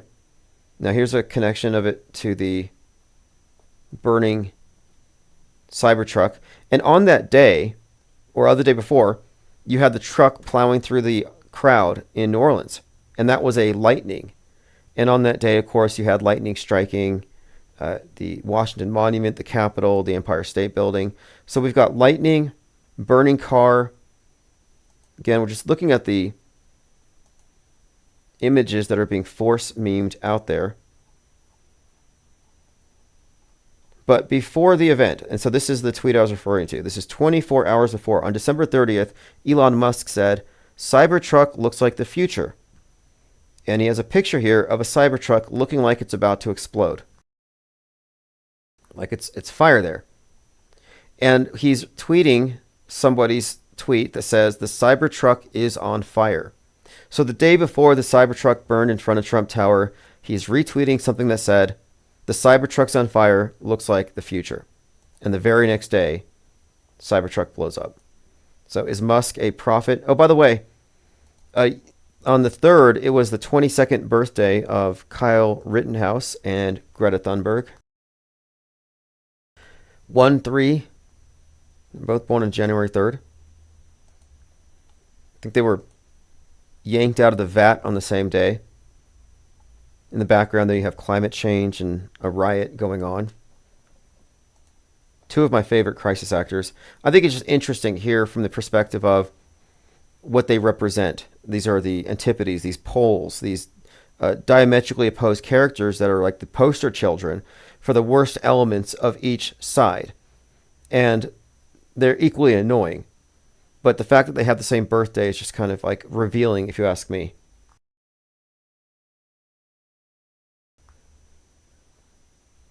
Okay, moving on. Phones are open again, 505-510-4226. If you were convinced that Witsit Gets It was authentically showing his breath fogging up and that it wasn't a vape, call in. Vapegate is a legitimate thing. Vapegate is a legitimate question, but we're going to get answers tomorrow. So I'll be covering that debate after it happens. So this is interesting. So right after the drones, we had fog. And they said that the fog brought out a virus, which they called Fog Vid 24. Okay, look at this one. A photo of our New Orleans terrorist in his army uniform. So I want to point out a guardrail. One of the guardrails is terror attacks and mass shootings are carried out by mind-controlled assassins. So they're pointing out that Ryan Routh, that this guy, and the Cybertruck guy all went to Fort Bragg. And so they're associating Fort Bragg, military, mind control. These are all assassins. That's their go-to explanation. So what I'm pointing out here is that this guardrail explanation is how the right-wingers blame the government indirectly. They're saying, oh, the government mind control did it. But it's a guardrail narrative that prevents you from calling the thing fake. So it's more likely that Ryan Routh and Shama Dinjabar and the Cybertruck guy are actors than that they were actually terrorists, especially because the Cybertruck guy was quite literally an actor in a History Channel TV show.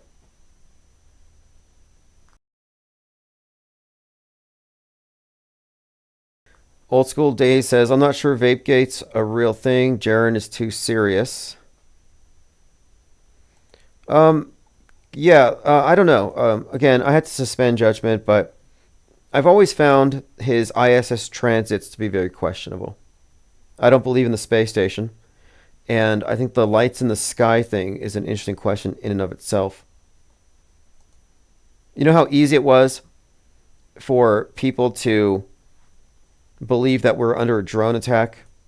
It's very easy for people to just falsely claim that they've seen Starlink or they've seen satellites. It's always happening. And this was, of course, dramatic. When the Cybertruck exploded outside of Trump Tower, you have the tower there with the smoke on the bottom. So it does, in a way, serve as a PR stunt. It makes it look like Trump has opposition. That somebody wants to stop him and Musk. This is Machiavellian. Like, you almost have to read Robert Greene's 48 Laws of Power and Saul Alinsky's Rules for Radicals just to know how screwed up these people are, because they do play mind games. the threat of the thing is worse than the thing, rule number 9. That's a significant one because most of the things that are held over our heads, like the fake nukes or the threat of World War III, never actually happen. But the threat of them is enough to keep people cowed. It's like, oh, we're super scared because they recently showed us the movie Oppenheimer, so it's fresh in our minds.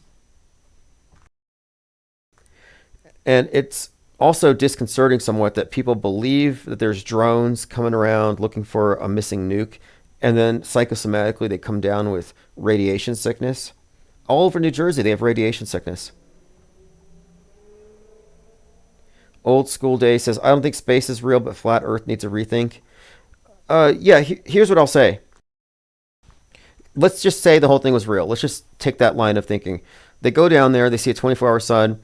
They have all the information they need to conclude that the Earth must therefore be a ball, 25K circumference. So you have established now the ball. We haven't established what it looks like from space because space travel has been invalidated. It's been falsified. Mainly because the space agencies are using special effects and science fiction narratives to make us think they're in space, but it's all just a movie. And I'm not just being dismissive. It's literally that. It's like heaven. The archaic concept of heaven does not appeal to atheists. And in our new progressive utopian worldview, they're phasing out the old religions. So space is a new heaven that all of the people of the world believe in. So they have that going for them already. This is nasatology. It is a religion. But given that we don't have that information and we can't say unequivocally what it looks like from space, we don't have enough information to conclude anything other than the globe model is the best, or rather answers these questions in the best way. But it's not a complete model, in my view. We need more information. So you can suspend judgment if you wish. I'm going to suspend judgment until I know what's at the edge of the universe. Like they used to laugh at the people saying the Earth is flat, and they're like, well, what's at the edge? Well, what's at the edge of the universe? Until you can tell me what's at the edge of the universe and beyond, you don't have a complete model. And that's what they'll say. Well, where's your model? If the Earth's flat, where's your model? I argue against the idea of formulating a model until you have, as far as like the big cosmography, until we have all the available information. And even then, a model's never settled. New information has to change it. So I'm still thinking about it, is what I'm saying. And if somebody has a problem with the fact that I'm still thinking about it, you have to keep in mind that the accepted model we have today is not something that was unanimously agreed upon and in the way it is right now. It wasn't like settled. And even now, it's not 100% settled, but it's a work in progress. Science is open-ended. It's meant to be skeptical. All right, we're joined by, look at this. We have Copacetic brought in a bucket full of blue wrenches. So Busy 56, Harry Growler, Donna Ivy, Dork City, and Lickety Split have all received the blue wrench. Matt X says, maybe I'm reaching, but the Cybertruck is a modern-day DeLorean, in my opinion. And in Back to the Future 2, without the DeLorean, Biff wouldn't have been brought down. Old School Day says, everything should be falsifiable. Yeah, exactly. So you could argue, though, just to get back to it, that a 24-hour sun in Antarctica falsifies the single sun, the single circuiting sun flat Earth model, because in that, Antarctica is a ring. And at no point would it be possible for the sun to remain visible on one section of the ring for a full 24 hours. So you could say that that particular concept has been falsified. But at the very beginning, it was an either-or fallacy. It was something of a false dichotomy. It doesn't have to be globe or this flat Earth model. I would say that the model argument is premature. We shouldn't be debating that until we have information. And my starting point is that I don't believe that we have been to space, because the agencies that present us with evidence of space have been consistently demonstrated to be confabulators, liars, hoaxers. They use special effects and magic tricks. And I also would argue that the entire space program is a propaganda mission. It's not about traveling to a distant paradise. It's not about becoming multiplanetary. It's about selling us on a world view.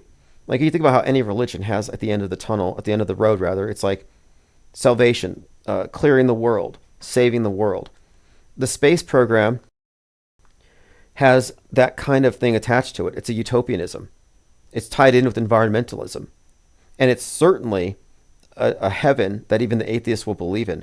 So I think it's more of a religious construct than a legitimate agency designed to take us to some distant planet. So the space program is a con. The fact that the rockets are named after dead sun gods is not a coincidence. Like it's the same old religious, or I mean I say religious, but there's a worldview beneath it. Like it's pagan. NASA is pagan. It's an Egyptian mystery school.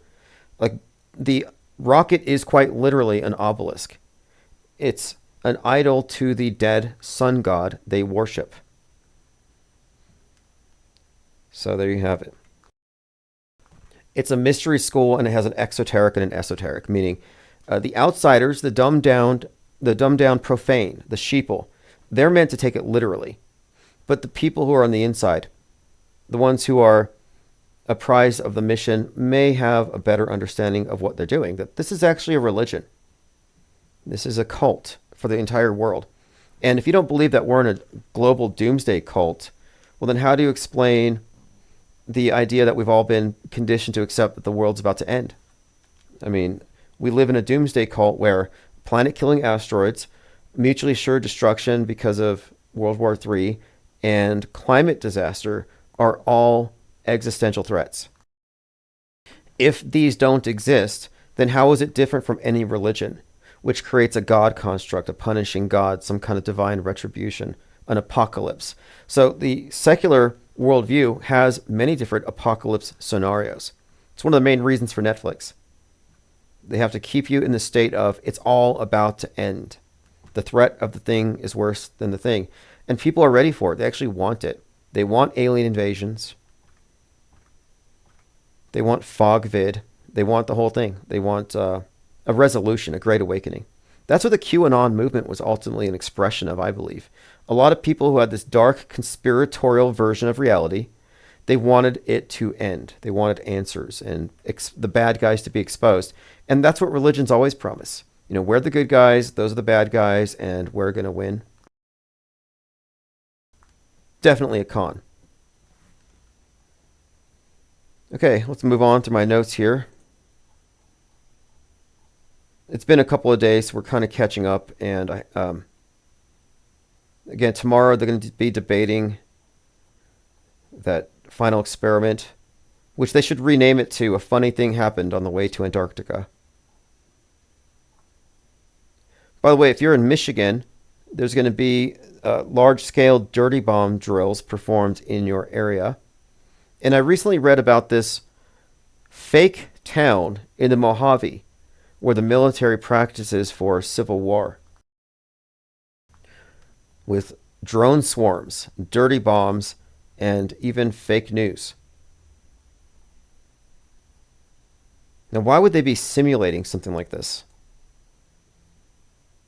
It's interesting, too, to talk about, these various simulations and how when we first started looking into this stuff, and this is often noticed, you would find, and they're better at it now, but it used to be like,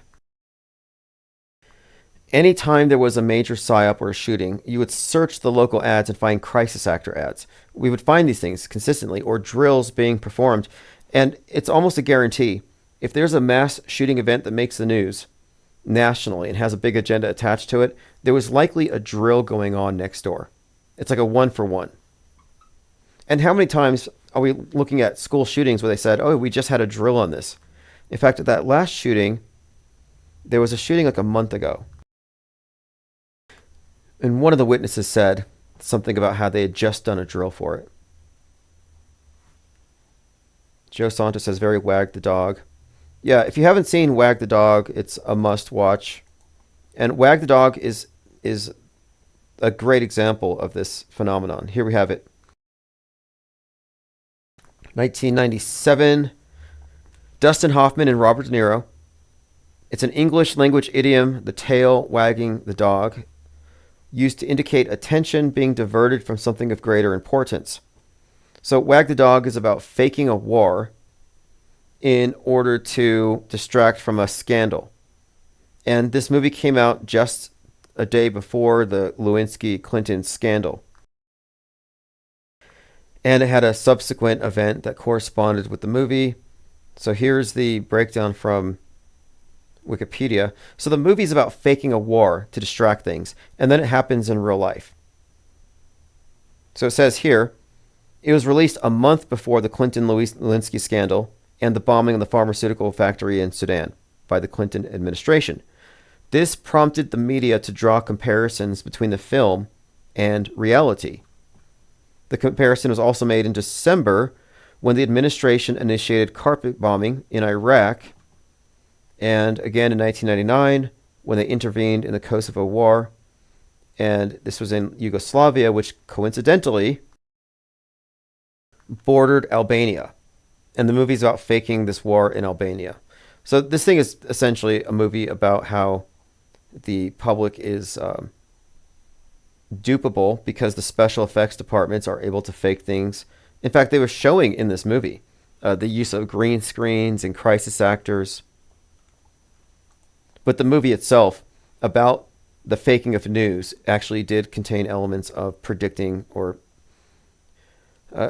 I'd say foreshadowing, but there's different ways of describing it. The term predictive programming is a little inaccurate because oftentimes it's concurrent, it's real time. What you see in the movies is related contemporaneously with something you see on the news. I mean, I watched Beetlejuice this summer. And in the scene where one of the characters is in the waiting room for the underworld, Donald Trump walks in. So Donald Trump is dead in that movie. And it's him, golden suit, flag pin lapel, appears to be a head wound. But it's dark. It's hard to tell exactly why he's dead. But the fact of it is, it's Donald Trump. And this movie came out shortly after the Trump shooting. So again, you're like, well, I tweeted Tim Burton about it, and I actually put screen caps from the movie, and X blocked that tweet on copyright grounds.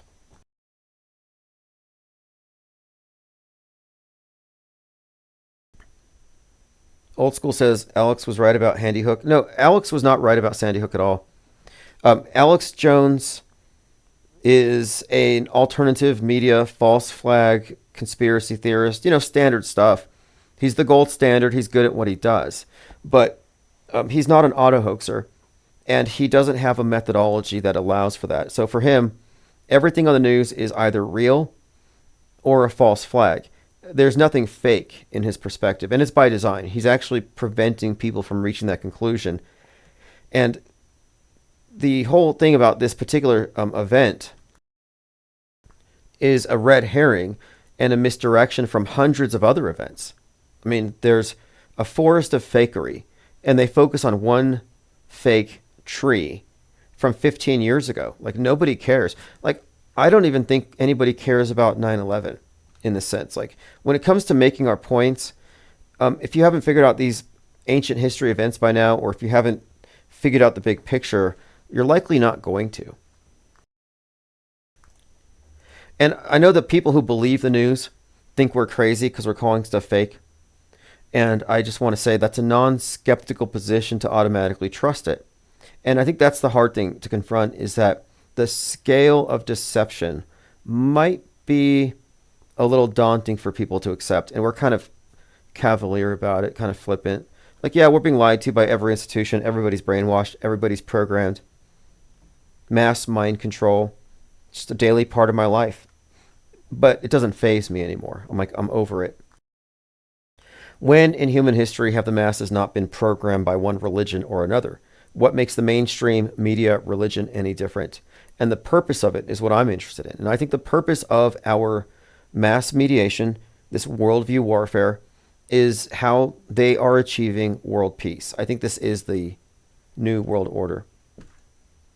And we are in this chronic state of info war. And this infowar facilitates peace.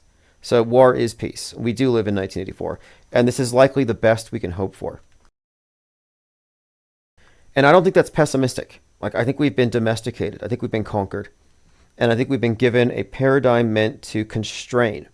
We live in the village. If you haven't seen the movie The Village, it accurately explains the world and how it runs. It's one of the closest things to reality I've seen in the movies in terms of like a model.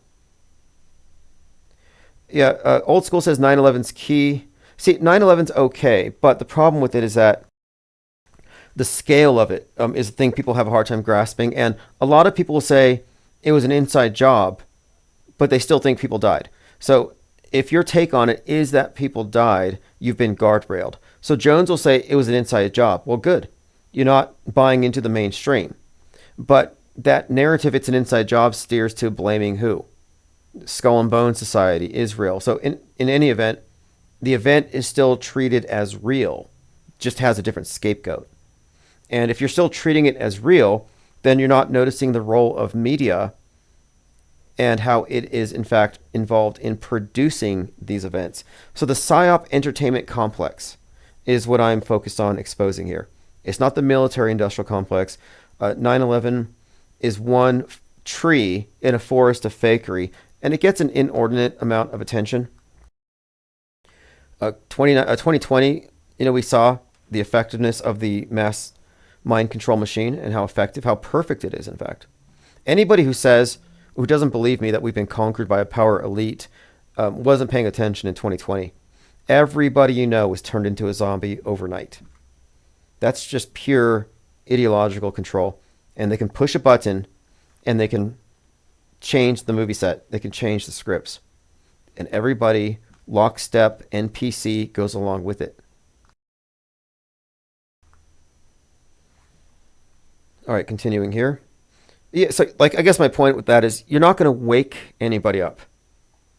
You can't wake people. There's three groups of people that I look at here. You got the mainstream box, mainstream mediation, dream world, don't even pay attention. They're just kind of apathetic, focused on their own lives, and that's fine. And then people who think there's something more, they go into the conspiracy realm where they add on to the mainstream story.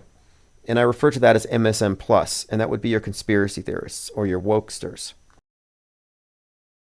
So they're buying the essential premise but adding on to it. So they believe 9/11 happened, but they also think it was direct energy weapons. They also think it was a different attacker. So they have a whole different storyline, a second shooter thing.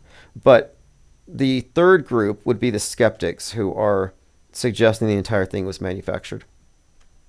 So either it was real as presented, worse than as presented, or it didn't happen. And the didn't happen thing is a huge paradigm shift because we're redefining, or we're describing media as it is. And it's not what you've been told. It's simply the case that mass media is a tool of global government. It's about worldview. It's not about informing you. It's about conforming you. And this has always been the case. It wasn't like it was hijacked. And moreover, there's no meaningful separation between what you see in the news and what's happening in the entertainment. It's all part of a closed system, a fictional universe. And this is why we so often see the Batman universe and Batman movies being seemingly referenced in these major psyops. It's because they're using the movies as propaganda vectors. And they're using these stories to condition you and your responses to future fake news events. I mean, again, this is why the population that identified with Joker as a victim of society, killing the rich, that's why they identified with this Luigi character. They were pre-sold the story. Now, anybody in alt media operates on the premise that everything's real until proven fake. That's anti-skeptical. And at this point, you're wasting time with them. If you're not listening to people who start off with the premise that we should disbelieve by default, you're listening to people who are years behind. If they think people died at the Trump event and Trump faked it, they're years behind. They're not going to catch up. There's no guidance. There's no voice out there that's going to take people from the MSM and MSM plus worldview into skepticism. That's never going to happen. None of the big channels, big names are ever going to suddenly say, oh, by the way, this entire thing was staged. Because no, they're actually tied into the political system. I don't even waste time trying to discredit these very popular alt media types, because they're already, in my view, discredited by their poor judgment and discernment. Either they are operatives or they're fools. And you shouldn't be following fools, nor should you be following operatives. And if they don't know about the fundamental fakery involved, then they're not paying attention and their discernment sucks, or they're compromised and they're being paid to disguise it. So there's no excuse for following believers or alternative media believers. There really isn't. Not in 2025. So 2024, you kind of had an excuse, but not anymore. The election's over. All these individuals have been exposed as propagandists. AnkG says the Cybertruck Las Vegas guy had several manifestos. Yeah, and they copy each other's work. How many of these manifestos are just stealing someone else's? Like Brenton Tarrant was copying Anders Breivik, who I believed was copying Unabomber. Audrey Hale gave a shout out to the Littleton shooters. Old School says they think many steps ahead. Yeah, I would say they plan 50 years in advance at least. Like, my main thesis is this. There is a plan that goes 50 years into the future in big, broad strokes. Like, in 5 years, we'll be on Mars. In 10 years, climate change will do this. In 20 years, this will happen. So they have these changes planned out long in advance. But in order to steer history along that route, they have to have historic events. So in order for this country to go to war with this country, this event needs to happen. And how do they make that happen? Well, it's not going to happen organically. And so most truthers will say, well, they stimulate it. They do a false flag operation to steer events. Well, that doesn't give them enough control. These events aren't stimulated. They're not provoked. They are simulated. So January 6th, I have indications that January 6, 2001 was already planned to go down that way, and it was planned as far back as the 90s when they did the Waco siege. The Waco siege and January 6 are connected. It's part of the same story. So these stories also have, you'll see patterns, consistent characters involved. So for example, Waco. And Waco was alluded to when that individual on 419 set himself on fire outside of the Trump courthouse. Because if you remember, Trump started his campaign in Waco. And the day before he started his campaign, Netflix released Waco, American Apocalypse. About 1.6 million rounds. The ATF had to raid them, see if you're 1/6 connection. But Waco is where Alex Jones got radicalized. Waco is where Timothy McVeigh got radicalized. So these are not meaningless connections. So that was 4/19, 1993. And there's a lot coming up on Timothy McVeigh we'll have to get to. But the fact that Alex Jones was here at Waco, and then he was at 1/6, and then he has been primarily the driver behind the narrative of they're going to take your guns. That's the turning point. Then he goes on Piers Morgan, and he says DHS bought 1.6 million hollow point rounds. They're going to take our guns. And if they try, 1776 will happen again. So he alludes to 1.6 billion rounds. So again, Waco, 1.6 million. Then DHS, 1.6 billion rounds. This is Alex Jones, who then is there at 1/6. And he got sued for 1.5 billion. Should have been 1.6. But the point here is that it's the same actor. So the Waco story and the rise of domestic terrorism on the right with Timothy McVeigh and then how it evolved, this has been a long-term story. And it's just now coming into fruition. So I mentioned that movie, The Madness. Well, The Madness is actually about what's happening now. And in the show The Madness, the corresponding character to Elon Musk is killed. He's the evil CEO who is said to have stolen the election and financed right-wing Nazis. So that sounds exactly like the types of things they say about Elon Musk. And in fact, in recent months, people have been showing direct connections between Musk and various influencers and internet Nazis on his own platform. So this is not life following art. It's just the psyops predicated on all the predictive programming and media entertainment. A couple of things here.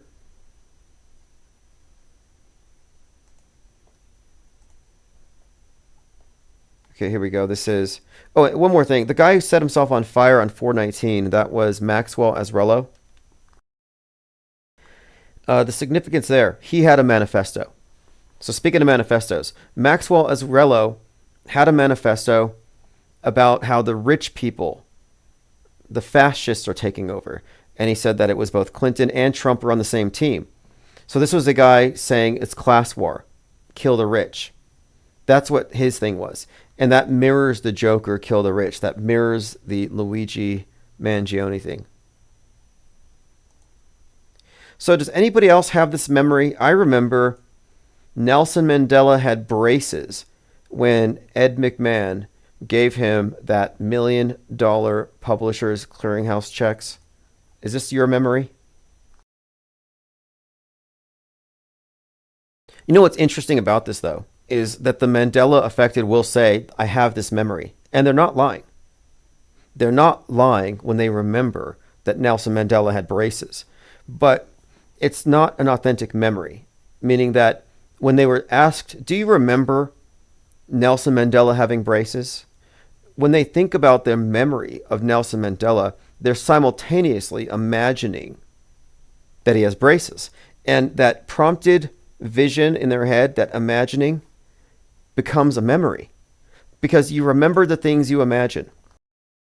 I was thinking about this lately, how I'm reading this book that I tried to read like 5 years ago, and I put it down, and I forgot about it. So I find the same book, and I kind of forgot that I'd read it.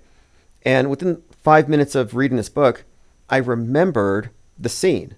Not the words, but I remembered the scene, the substance of it. The little crab creatures with the razor claws tearing people in the bar up. And I was like, okay, I've been here before. So, in other words, the prompted visualizations from the imaginings that were prompted when I read the book stuck with me as a memory. This is how false memories are created, because you wouldn't call those memories because I only imagined them. Yet, I can recall them because I read them and stored them as essentially memories. So what's happening with the Mandela effect is you're getting people to file away things you get them to think of as though they were memories. It is an incredible hoax. It's a psyop. And this is what explains what the Innocence Project is trying to stop. People being arrested because of faulty eyewitness testimony. Faulty eyewitness testimony can be planted there by the police, by the interrogators. How many of you remember this? This is Nelson Mandela and Lassie at the bottom of the well. Everybody knows. Kevin Mooring says, Tim, did you see the TikTok video where a girl says we don't die, we go to a parallel universe, that's why there's the Mandela effect and it's happening? That's an interesting idea. I've seen something like that in Black Mirror. And I like the idea of death being a hoax and somehow escaping or somehow, yeah, I guess you could say escaping, but some people believe the Mandela effect means that you're breaking free, that you're seeing the glitches, and the end result will be spiritual illumination, transcendence.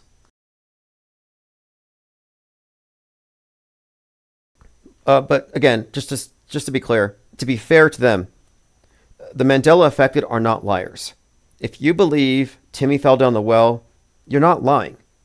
You're a victim of false memory syndrome, and it was planted there by a government operative or somebody trained by one or just somebody who picked it up.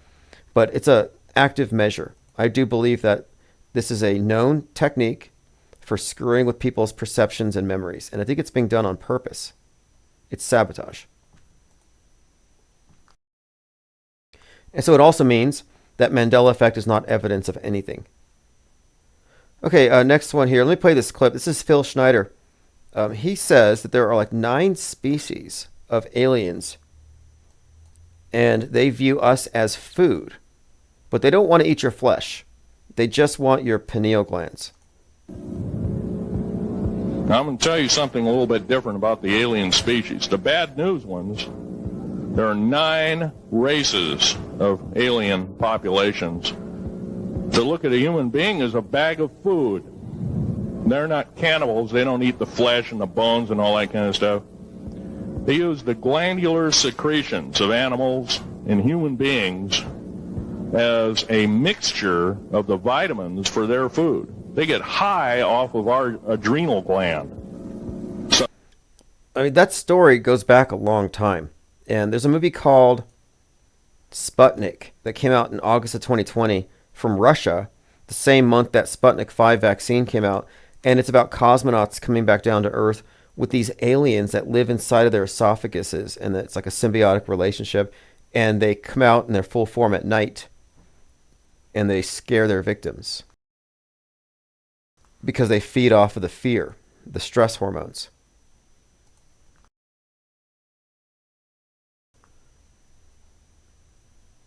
Okay, here's the video someone mentioned. I think Copacetic brought it up. FBI has another video of New Orleans suspect planning his attack with Meta glasses. So I've been hearing certain narratives popping up like rental cars are now bad, car rental apps. They're just describing the different ways that these things are dangerous for society. But here is the terrorist. He looks kind of like the Riddler guy. Like the glasses thing. Riddler, Thomas Crooks. Infinite Plane Radio. Hey, Tim, it's Nick Finger. Hey, what's up, Nick Finger? How's your new year starting so far? It's all right, just working. I work in hospitality, so holidays are same as any other type of year except busier. Right, I get that. Cool. Well, so far it's been an interesting year. Any specific takes here? I mean, we've been talking about a few different things. I just got off of work, so I don't know if you guys have already been talking about the final experiment, but I don't know. I just wanted to throw my take out there, like after listening to Witsit and Jaron, and I feel like that. I don't think that they're lying. I feel like that they went to Antarctica, and that my gut says that the sun went around them. I've seen some interesting ways on which that could happen on a plane, but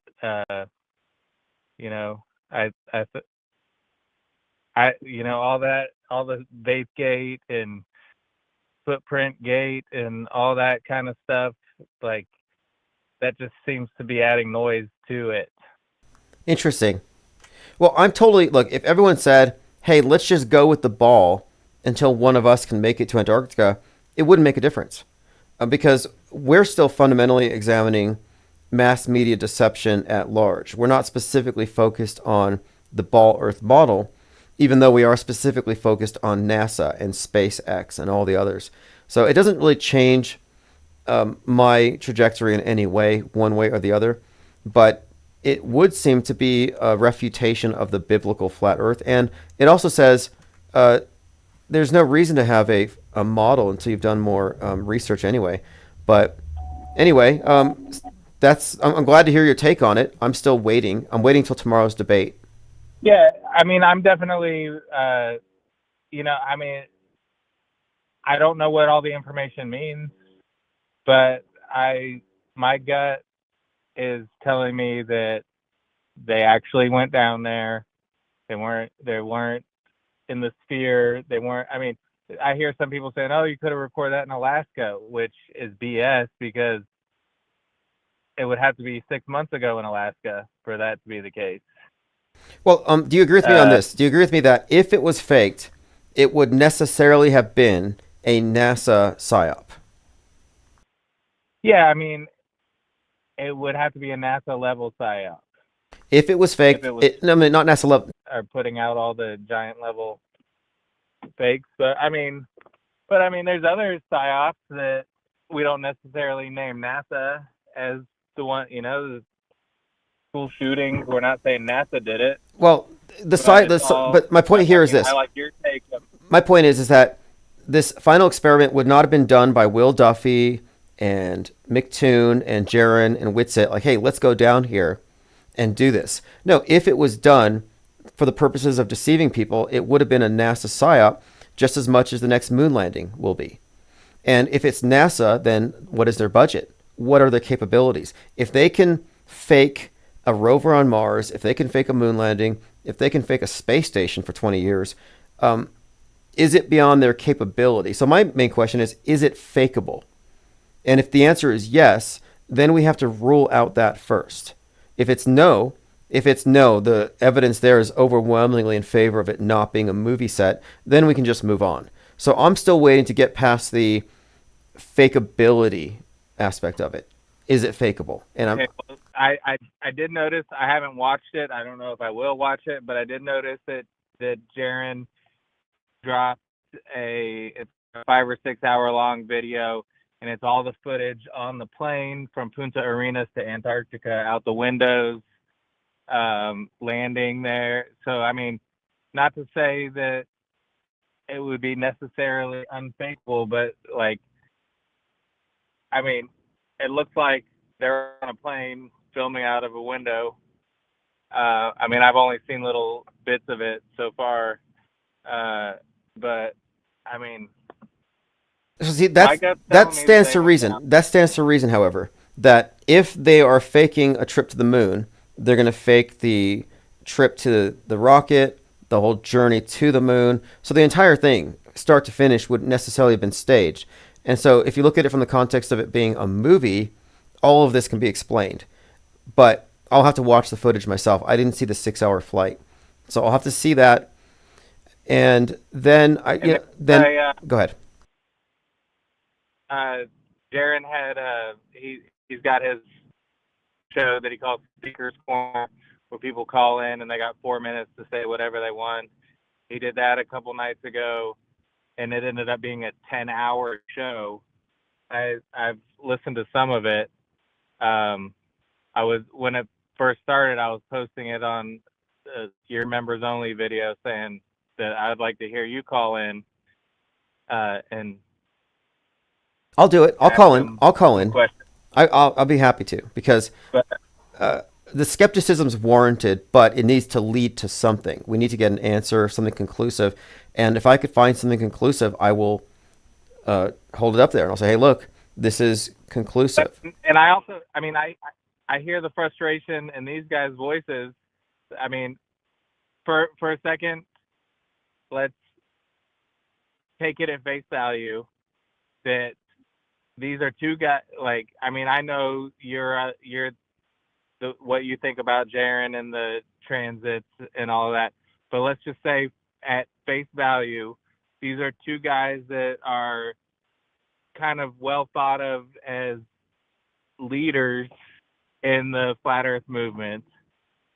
And so just imagine at face value that they're going down there. They want to find out, and they're going down to Antarctica, and they got this opportunity of a lifetime. Somebody's paying for them to go down there, and they go down there, and they get back, and everybody, and they see what they saw, and they get back, and everybody in the community is like calling them liars and shills and everything like that. So it's like, I mean, I can see it from both perspectives for sure, but like, is there anything that they could have shown or did while they were down there, if they were down there, that would have, proven to quote unquote truthers that they were actually there and saw what they saw. Yeah, okay, see, this is where you get to a good point, because we have to avoid moving goalposts. They can't say this would fundamentally alter my view and then retract it.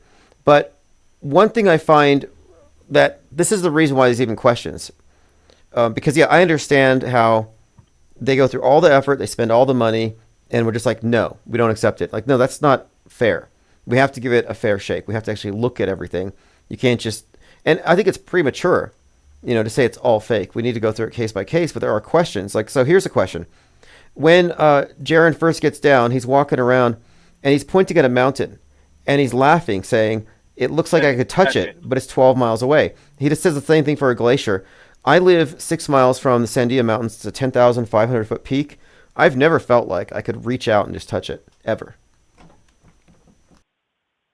And, maybe they, I can see both perspectives, that they were in the Amazon movie set and he was saying that tongue in cheek because he almost could touch it. I could also see it as he's in this environment that he's never been in before. The atmosphere is different. There's hardly any moisture at all in the air. It's very cold. And the things that are far away look close up because it's just bright. To me, it seems brighter than any environment I've ever been. Are there reports that, hey, in Antarctica, because of the specific climate and the dry air, mountains that are miles away will look closer, so pack accordingly? Like, I've never heard anybody talk about how distant objects look closer when you're in Antarctica. Honestly, I've never really heard any people speaking that have been down there. But look, he wasn't the only one who said this. Someone else said it. I think it was, might have been Duffy or might have been one of the others. They said the same thing about how those and they laughed while they said it. So I have the video clip here. So I'm just saying it's a little weird that somebody would laughingly call distant objects funny because they seem so close you could touch it. And it's like, wait a minute here. Are you in a movie set? And from where you're at, you can tell it's fake, but on camera it looks real and it's kind of funny. I got Duper's Delight vibes. That's what I got. So the whole thing, that's why I started off saying that should not have been a statement. He should not have said that. If he was really there, I don't think he would have suggested that these distant mountains are, quote, right there. It's a strange thing. I don't know how to explain it, but that's one of the reasons why people are asking questions. Yeah, I totally get what you're saying. And like I said, I can see it from both perspectives. And, Wait. Grey Duck says, Boonville salt flats are deceiving. The mountains a few miles away are 30 miles away. See, I haven't heard that, so I'll have to look into it. That might be an effect I've never heard of. So that is interesting. And I don't think they were 12 miles away. I think that that I remember them saying that they were just like 3 or 4 miles away. Do you have Vapegate? Vapegate's the big one. Can you at least explain why Vapegate doesn't trouble you? Well, I feel that the response that Whitsitt gave to that is satisfactory to me. That okay, some people he makes it a point to not cuss on his streams, to not drink or smoke on his streams, because he wants his streams to be able to be watched by children, I think, is what I've gathered from things that he said over the years.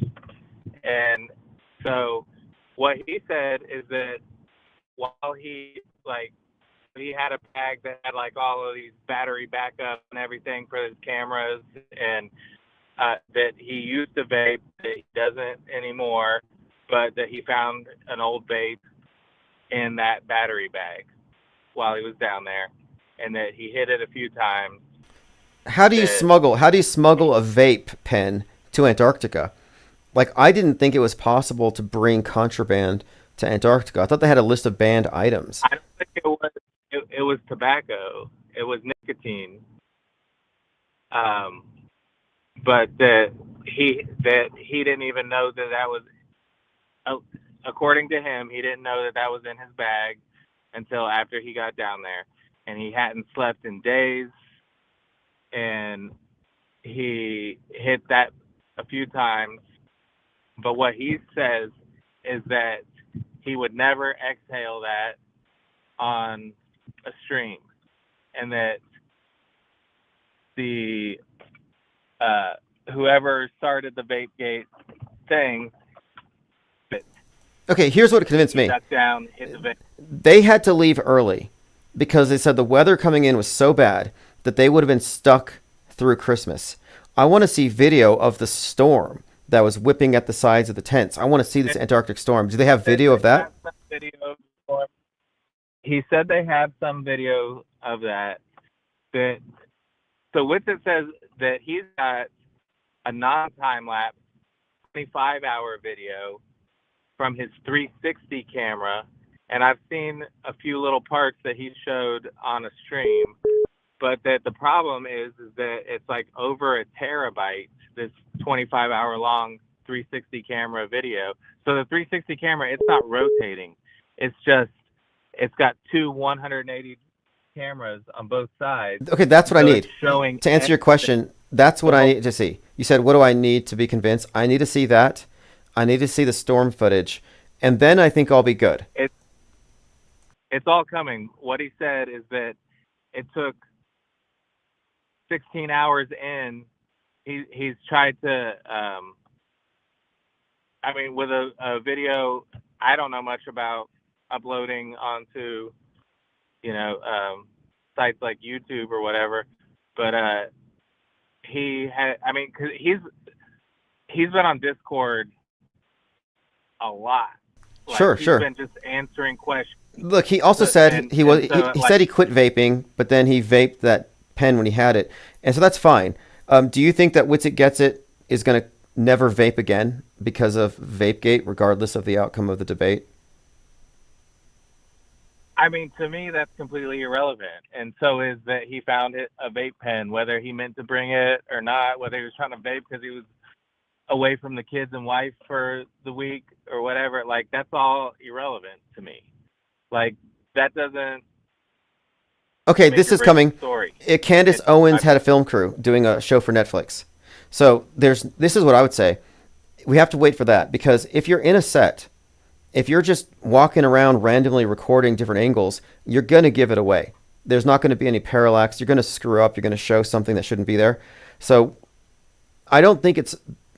so it would have to be carefully... With the 360 camera, there isn't parallax because it's not actually rotating. You're just able to move around. You're able to look around within the picture of a 360 camera. Now, what do you know about the static camera at Union Glacier that was recording the same time, that has a time lapse that shows say that. I haven't looked into it myself. I don't think you have either. I'm trying to get that flatzoid. I'm trying to get, so if anybody knows about this, there's a static camera from Union Glacier on the day they were there recording that showed an overcast sky, which contradicts their clear skies. So we need to also look at that. So the reason why I'm suspending judgment is I've got 5 or 6 questions that need to be answered first. N.A. Literalist had a suggestion here. I want to see what you think.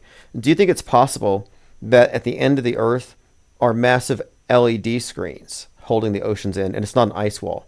It's like a wall of screens. I don't care to speculate on that. It's unknown to me. Okay, well, I appreciate your take, and I'm glad that we have someone here who's in the group of they're accepting the evidence, and that's fine. I'm not saying that I'm not saying. I'm saying that it's plausible to me.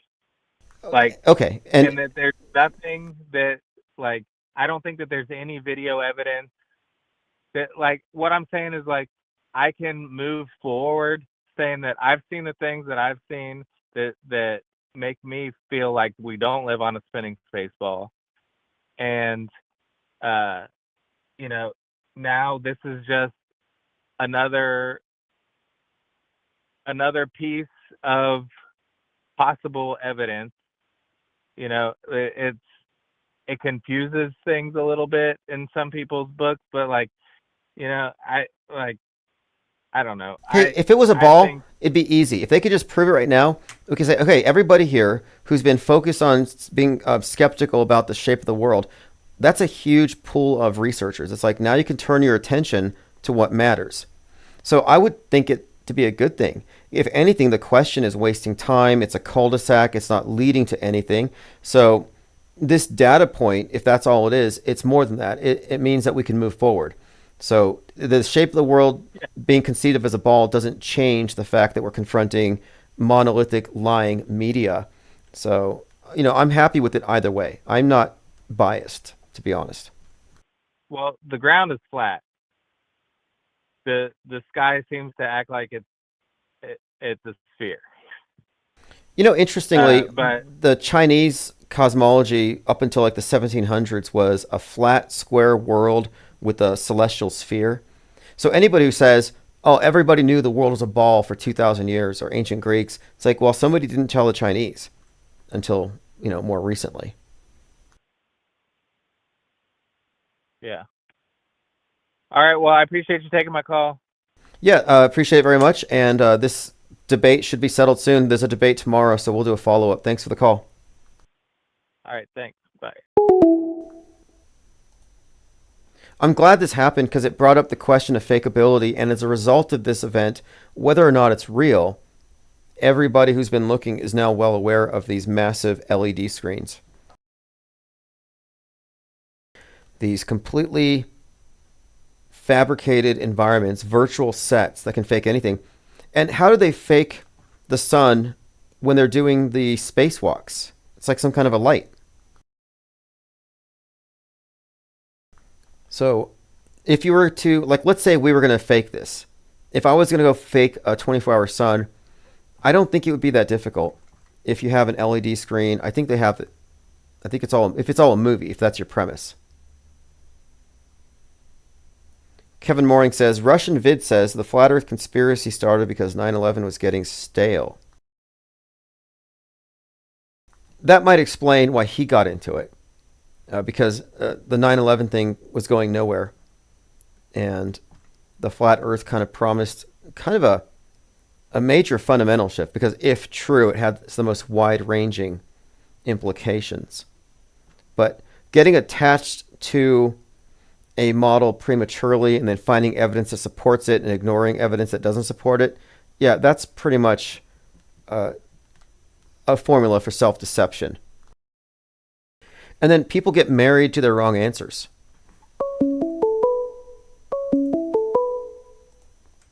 Infinite Plane Radio. What's up, IPS? Everybody in the chat, what's going on? Hey, thanks for calling. So, anything changed with you? Are you still on team fake, or are you giving them a little more credibility now that we've had some time?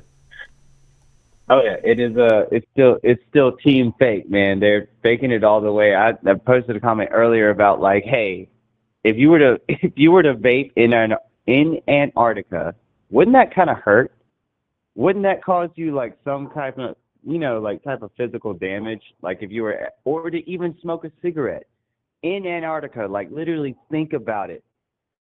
You know what I'm saying? Like it's Antarctica, bro. Like if you were to smoke, you would have to do it inside, or you would have to do it inside and not be exposed in Antarctica. Like what are we talking about? Like, 10 degrees, 12 degrees, -2 degrees. Like, is anybody even vaping outside knowing that they could damage themselves internally if they actually did that? Interesting point. You know what I mean? Does that make any sense? Like, why would you even vape in Antarctica outside in the open? That doesn't make any sense. Like, from what I saw, possibly before you, the weather was nice. They were taking their shirts off. Their ears weren't red. There was no wind, and the skies were clear. So it looked like a nice day in Antarctica, to be honest. I mean, yeah, for a polar bear or a seal, because they're used to that. We're talking about like average human beings going to Antarctica.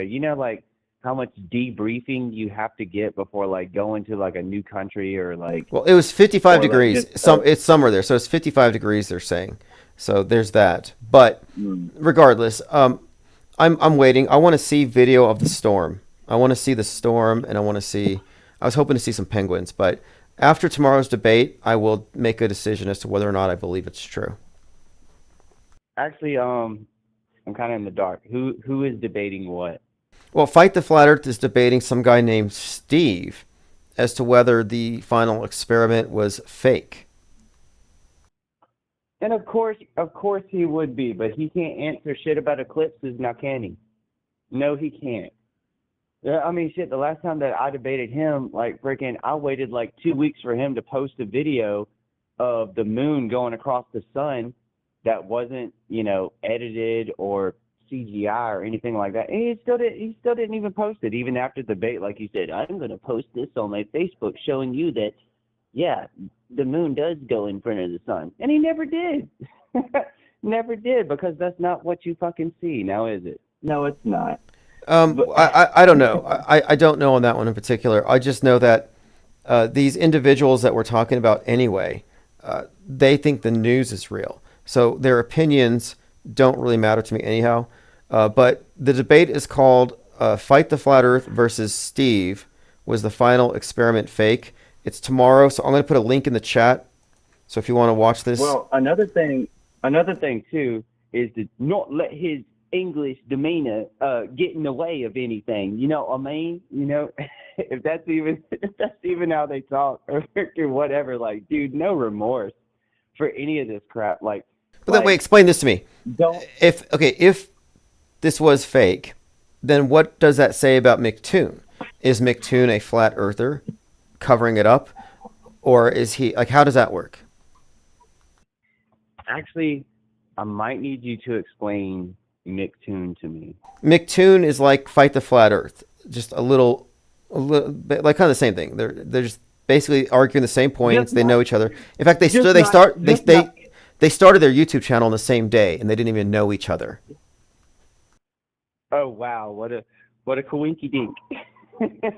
well, just to that, it just kind of sounds like Fight the Flat Earth without the English accent. Yes, so but probably just a little bit anyway. But he went to Antarctica in this, or supposedly. So if it was fake, then what does this make McToon? Does it mean that he's secretly a flat earther? What does it make? So that's the part I'm trying to get at here. How does it make sense that somebody like McToon would be involved in the hoax? I mean, for that, anybody can be involved in the hoax of it all, whether you know the Earth is flat and you're just going along with it. Okay. Yeah. Fair point. Fair point. Over, Fight the Flat Earth, but I don't even know, man. I mean, you know what I mean? I mean, in some ways, I think Fight the Flat Earth, knows he's done been beat on every level freaking possible, especially with eclipses, because I was there for that. I stomped the dog shit out of him with eclipses, and it's just these guys are MSM. These guys, they're not conspiracy theorists. They're mainstream media believers. So, that's why I say their perspectives don't matter to me, because they don't know the news is fake. So, of course, they're not going to know the space news is fake. They're really in the box. They're useful for studying, but yeah, their opinions ultimately don't matter to me. I opened their eyes to watch a video screen, and there was that who was that channel? It was the NASA Clown Show. For a while there, that all they did was just post videos of literally all the fuck ups that NASA had, the grabbing of the wires, the CGI, the bubbles that came in and out, the disappearing people, and all of that. It's just what if you actually, got Fight the Flat Earth to sit down and open up his eyes and look at all this shit? What would he actually say? I've done it. I've done it. I've done it. I've done it with both of them. They do not acknowledge it. So that's what I'm saying. Their opinions are worthless. They do not acknowledge the existence of special effects. It would be like if journalists didn't acknowledge the existence of lies. Because we're talking about visual lies. And if you can't include in your assessment of news the possibility there's some visual lies thrown in there, then your perspectives don't matter to me because they're too blinkered. And that's where they are. They're myopic. So again, like I said, their opinions don't matter. I got another caller coming And in then, here in just a minute here. oh well, I guess before I get off, it was like a stream, I guess like two years ago. Like I was on a Verse Sanchez's platform where we were analyzing the video footage of the bubbles and stuff in space, probably at the same time I think that you were, man. But then we literally got to thinking, like, okay, liquid in space, but what about people's bodies? If that's the way that the liquid is reacting, then what about all the liquids in your body? Like, what are your eyeballs doing? What is your blood doing? Does your heart pump the same way? Like, how does any of that even work in 0G if that's what the bubble is doing? You see what I'm saying? Yeah. Like if the bubble, Okay, I see. I if see. the bubble is globulating all over the place, then what about your eyes? Shit, what about your heart? What about your liver? What about any of the intestines on the inside of your body if you're in 0G? If that's what the liquid is doing in 0G, how are you even in one form in 0G? If that's the physics of what they're trying to present to you as real. Do you see what I'm saying? But anyways, I'm going to hop off, man. Okay, interesting questions. Thanks for the time, and have a great evening. Okay, I'm now in Discord. Looks like we have a couple of people. Hey, what's up, caller in Discord? Can you hear me okay? Hey, Tim, can you hear me? Yes, go ahead. Okay, great. Yeah, so about the final experiment, there's an angle that needs to be addressed as well. And it's something, okay, we've all seen the footage and, everything that looks suspicious. And to me, it's enough evidence of fakery. That's me personally. But regardless of that, I mean, if it was me, you, and a few people here on the IPS going on this journey, we are aware of how fakery works. We are aware of the methods of fakery, right? We would take the responsibility, we would be aware of the responsibility of what we were trying to prove, that we were there, that we were genuine, that we were, actually conducting the experience or the experiment that we set out to do, and we would leave no margin, zero margin for any debate. And if people would ask us to stand on our heads to show that we were Antarctica, we would do our best to stand on our heads, right? So the thing that I'm trying to convey is they left, and to me it's fake. But even if it wasn't, they didn't take enough responsibility along with them in this experiment. And so now they're all emotional about people not believing them when they know how fakery works. They have been exposing fakery. They have been around this community of people who are fed up with these kinds of liars and fakers. And now clearly they became liars and fakers, or maybe they were, always liars and fakers. Because listen, I wasn't there, but you've been to physical flat earth conferences back in the day, right? And do you think that those flat earthers actually needed to believe what they were selling? That's not necessary. They were selling a product that they were given to sell, right? And as you've well stated, these were people recruited from the worst of society, among criminals, among, people who probably would, spend the rest of their lives in prison. And their way out was to probably take a role like this. And I'm not saying that Jaron or Whitsitt or whatever are criminals. What I'm saying is that the compartmentalization does not require them to believe or not believe in what they're selling. You're as a crisis actor, as they well know, as these people well know, being in the community, a crisis actor doesn't need to believe or know anything else beyond the script he is given, right? And they left too much to be debated for something that was supposed to be the final, the telltale sign of whether it's this or that. So this angle has to be addressed. if these people were from actually the research community, whether they were on the globe side or the flat earth side or the whatever side, they would have to be responsible. They would have to do their utmost to leave no margin for debate. You understand? So that Yes. shows to me as well, apart from the footage, it shows to me as well that this is fake and that they were compromised, or from the beginning, they were already compromised. Lean Dion says it's fairly straightforward if genuine. There shouldn't have been any anomalies. Yeah, if you told me, I need you to go out into the woods or go to this place out in the wilderness and bring it back on video, there's no way that what I come back with would look fake. Like, how do you make it look fake? How do you not just depict reality if all you're doing is documenting it? So why are there anomalies in the first place? Precisely. Exactly. Why are there anomalies? And these people know. I mean, he knew when he did the breath thing, he knew that this was an anomaly. He knew that this was going to be talked about. You could see it in his expression. You know, as he was doing it, oh, there you go, I'm in Antarctica. You immediately saw that he fucked up. It reminded me of, you immediately knew. It reminded me of CNN reporters who are like, oh, we hear the Scud missile going off, put on your gas mask, and the cameraman's not moving, so he's not masking up, where you catch them acting like, oh, they're leaning into the wind and like, oh, it's a hurricane. And it's like, well, the people in the back are just walking just fine with their dog. So I got the impression that he was acting. I did get that, and that's his fault.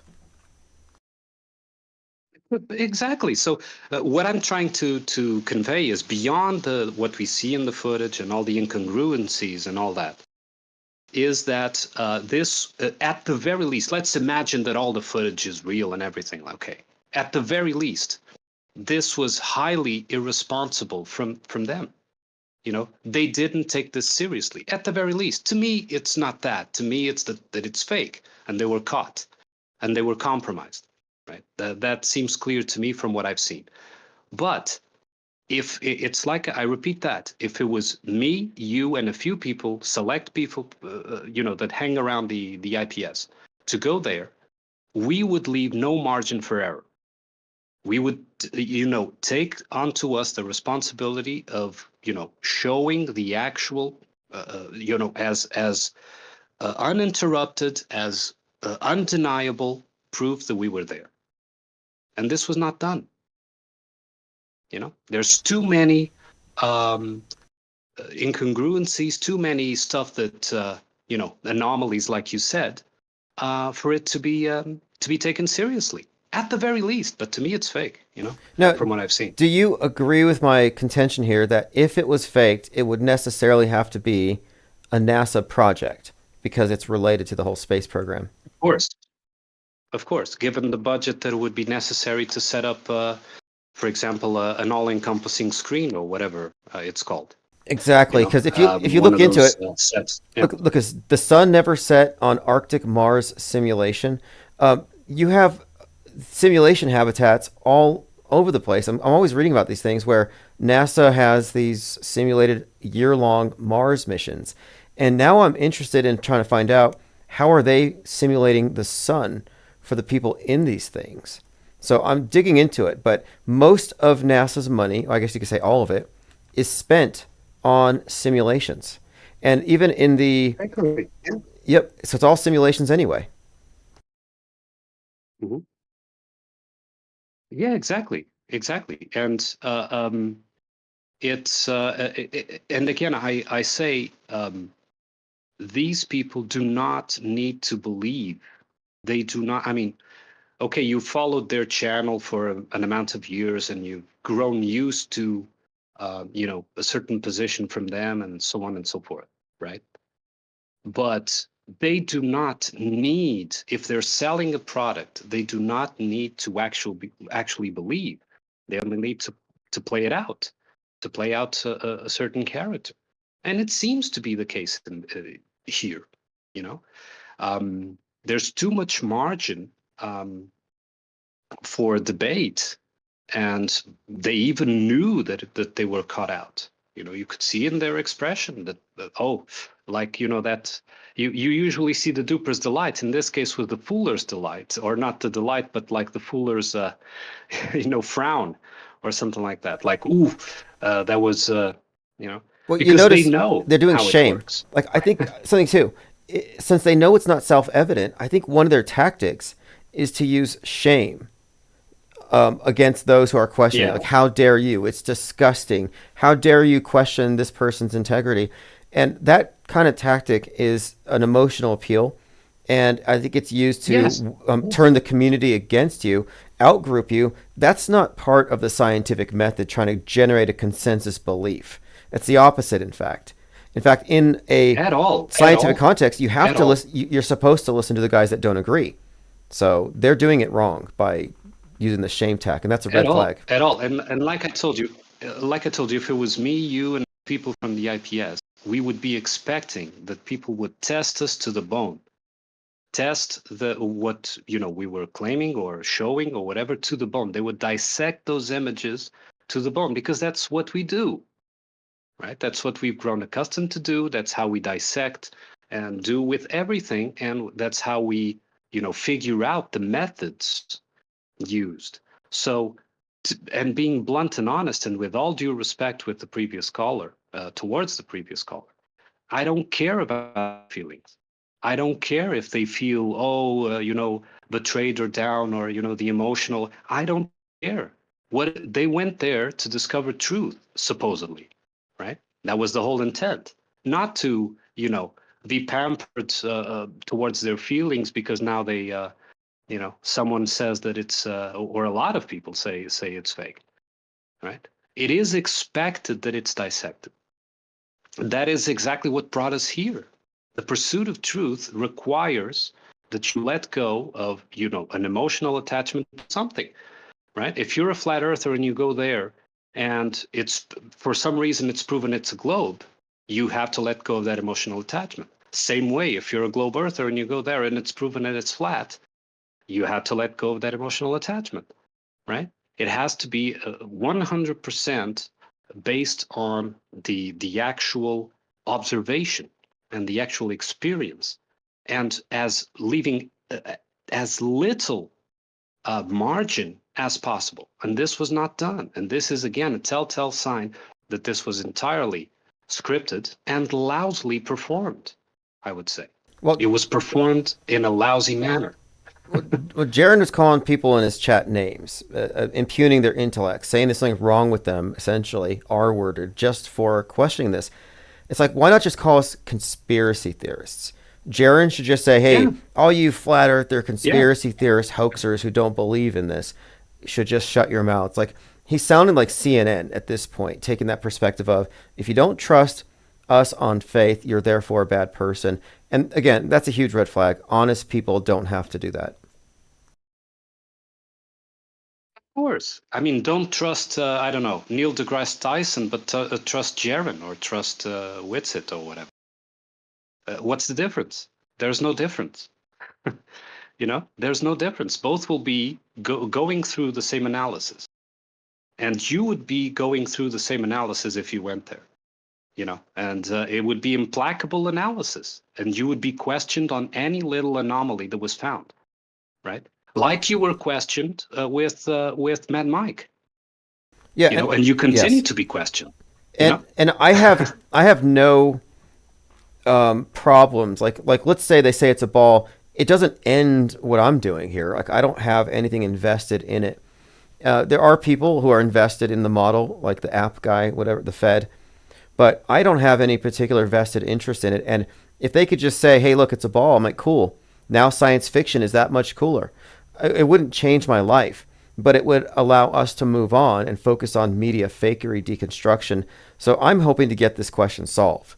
I'm not interested in delaying this. So we're not reality denialists, but we're not going to let go of our skepticism because of some misguided loyalty. So I'm glad we're on the same sheet there, because that's the only thing they have is loyalty. Trust. Trust Fauci. Trust Jaron. Trust Whitsitt. Correct. And that's what causes what you correctly name auto-belief. What causes auto-belief is misguided trust.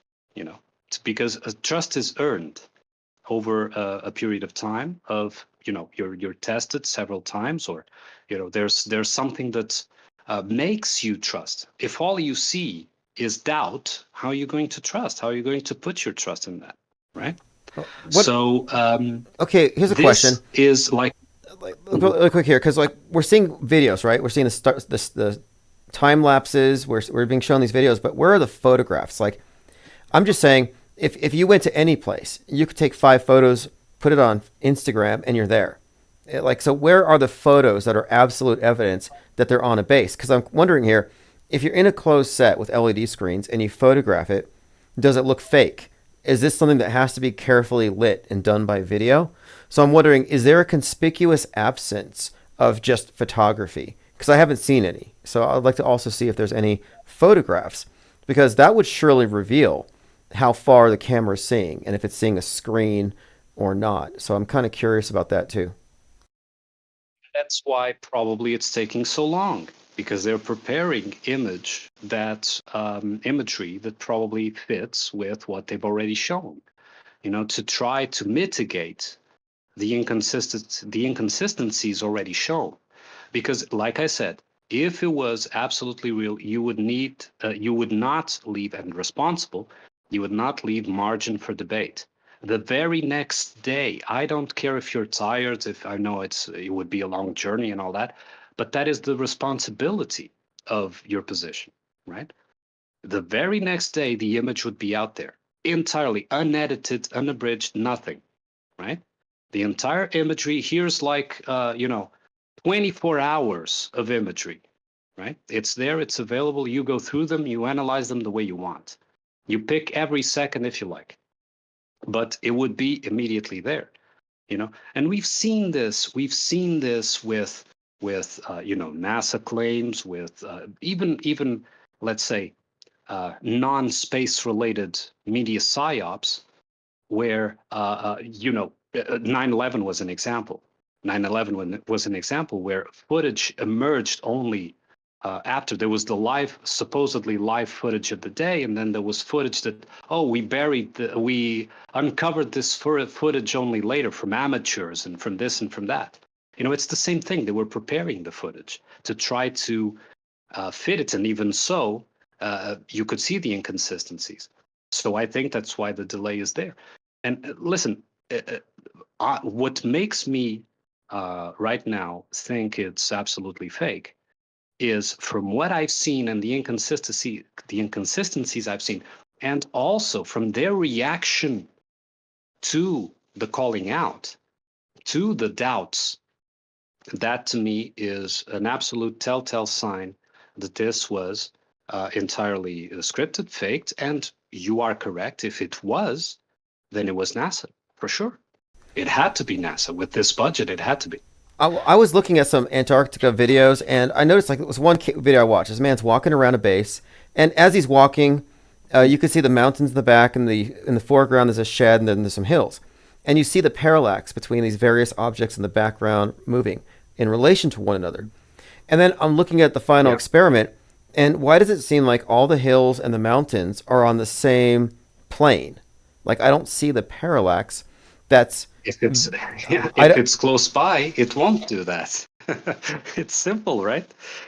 If the image that's being used as a background is close by, then it won't do that effect. It's only if it's distant.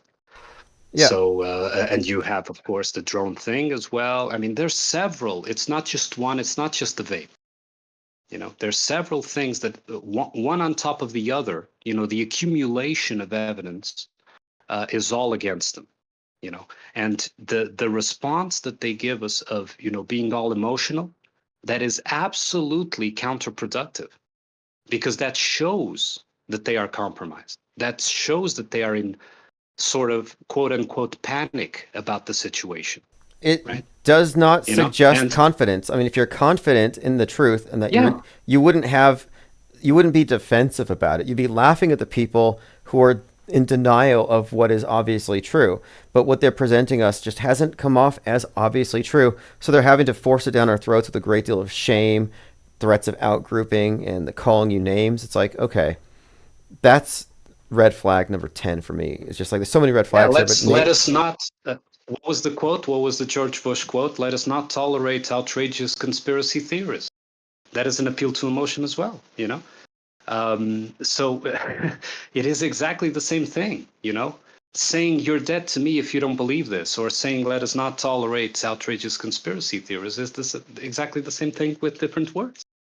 You know, it's the same fallacy. you And know so what? Yes. we should not and will not ignore this. And I don't particularly care about if it's. I know it's. I mean, the model of the globe is ridiculous, but I don't care about this flat Earth model or the next one or whatever it is. You know, I want the truth. I don't care. I'm not attached particularly to one or the other, but I care about liars and fakers. That I do care.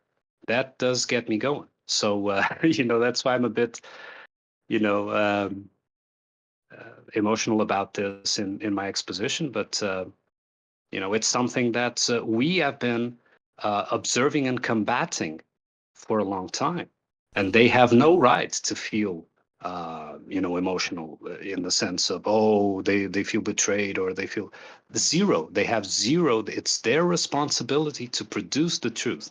If they were there, produce the truth. You know? Yes. That's it. Yeah, That's all. exactly. I appreciate your points of view on this because I agree with you 100% on it. Their response is a red flag. And so these red flags are reason for me to say, I'm going to suspend disbelief because there should be none. So thank you very much for your comments on this. And after tomorrow, we'll have to kind of regroup and talk about this again because there's going to be a debate. I don't have high expectations. I haven't seen anything, but I'm resting on my skepticism. Do send out that link if you can on the newsletter or something. I'd like to follow it, but I don't think I have that channel. Yeah, I'll probably take a look at that debate. Okay. And to be honest, I don't expect much out of it, but yeah, I'll take a look. I'll post a link because I'll be there in chat, so hopefully it'll be enlightening. All right, well, thanks for the call. I have someone else trying to call in, so call back anytime. All right. Thank you. Thank you. Thanks. All right, well, it's Armin Ree, who's got the Pro-Gnostic podcast. And if you're the one who just called in, you can call right back. And so if you can't get in by phone, you can get in via Discord. Doggy Style says there's too much estrogen in the water at Mar-a-Lago. I don't think that's how that works. I don't think that's how it works. Adam Geringer says, thank you. Old school's objects brought into focus will kill the globe. Yeah, look, I'm comparing it. So I'm doing a comparative analysis of randos in Antarctica and the final experiment.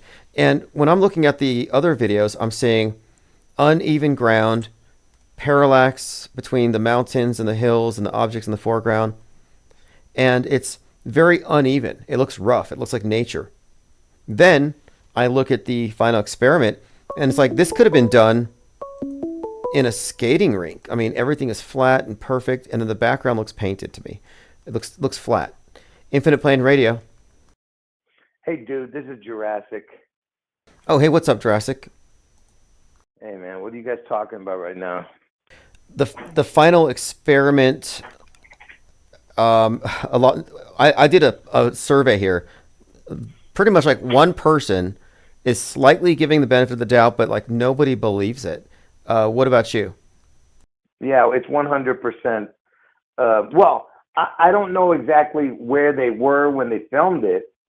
Some scenes could have been, like you guys say, could have been filmed in some snowy area or whatever, and then some in the studio. But it doesn't even matter. Whatever they filmed doesn't prove that it's not a flat Earth. So that doesn't matter to me anyway.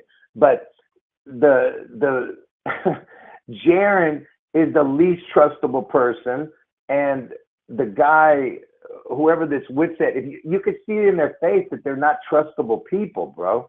So I'm not even worried about, what they can prove or not, because these people are not trustable. Okay, you could see it in their face that they're liars, and one of them's a pastor.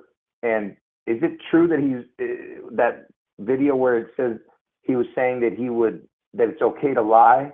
Is that He said the Bible said don't bear false witness, but you can lie, I guess, strategically. Apparently, when he was 33, he made $1 million. So people are like, okay, this guy's a little shady. But he did have a sermon where he said it's okay to lie. And I thought that's a strange thing to say. Yeah, he's full of crap. I mean, even if he's the fact that he's got lots of money already tells you he's a piece of garbage. But anyway, actually, I didn't call about this thing, but if that's what you guys are talking about, I don't want to interrupt it. I was going to talk about that stupid Cybertruck thing. Actually, let's talk about the Cybertruck thing, because this is relative to everything else that you often talk about. And of course, the Cybertruck truck going in front of Trump Tower. What's your take on it? Well, did you see? Okay, first of all, we know that it was a Tesla, and I told you that Tesla equals the word Seattle. If you just use the same letter twice, you can make the word Seattle. Okay, and they're blowing it up, obviously, right? And this was in Nevada, right? And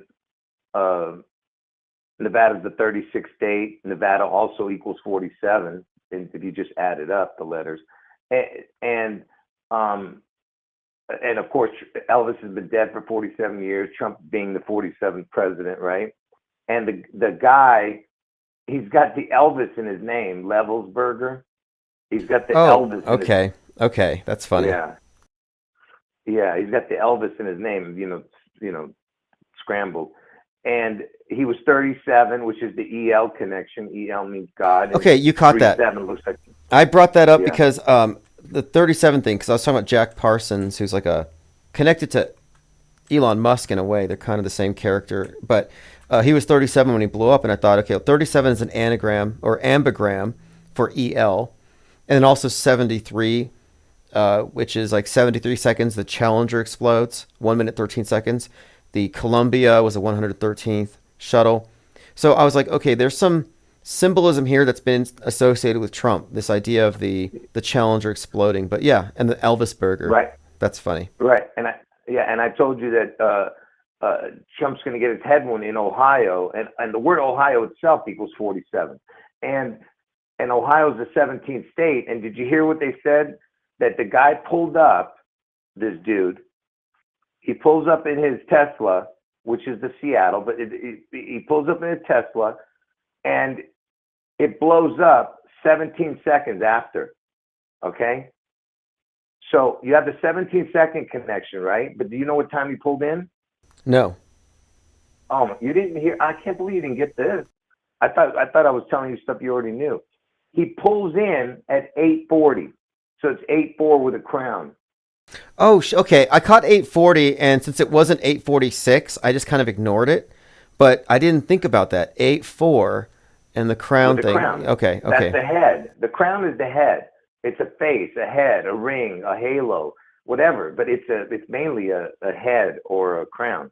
But so it's 8-4 with a crown. He's 17 seconds after he pulls in, it blows up. So you have the Trump connection, Ohio connection, 8-4 connection, because it was Trump Tower, right? And they found the guy with a head wound. Okay. I heard about that, all the conjecture about the head wound. So now you have a head wound and... Well, he shot himself. They're saying he shot himself. And the 8-4 thing. Okay, I see where you're getting at with this. Yeah. They're saying he shot himself. What kind of nonsense is that? None of it makes any sense.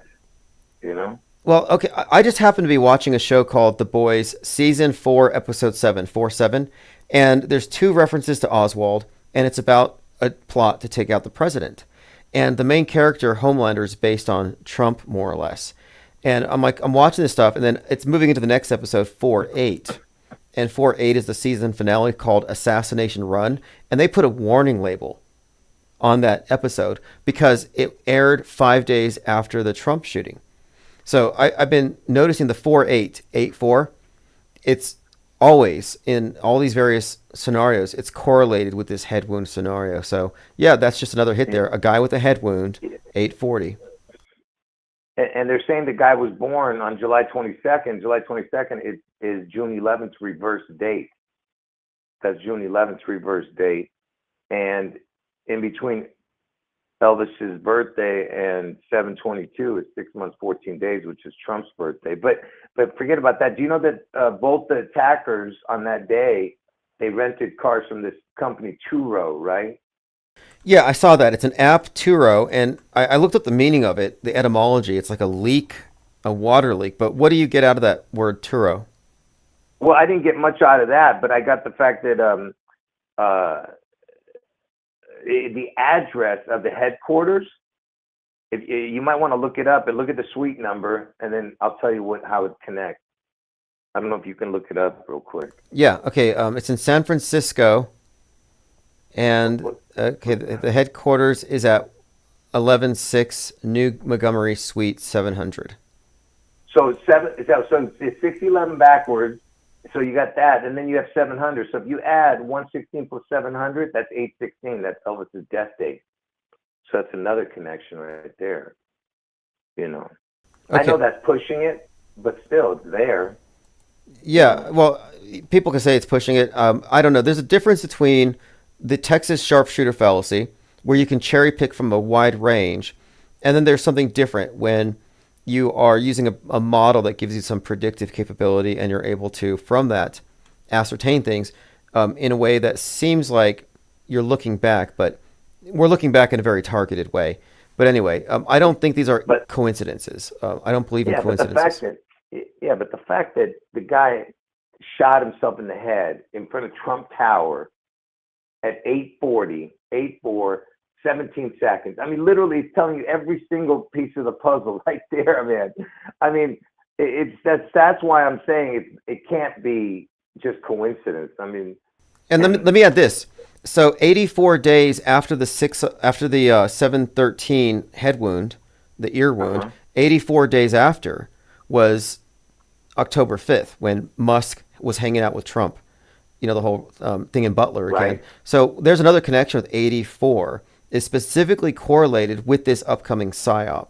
And 84 days apart at 6/11, they do the moment of silence, but Musk was there, which is foreshadowing. And I also want to point out, in the Netflix show The Madness, the main character is a billionaire who helps the president steal the election, and he finances online Nazis, and he's taken out. So that's based on Musk. So yeah, everything here just seems like it's adding up. With the 84 thing, good catch, 840. You want to hear something funny? This is something someone brought to my attention today.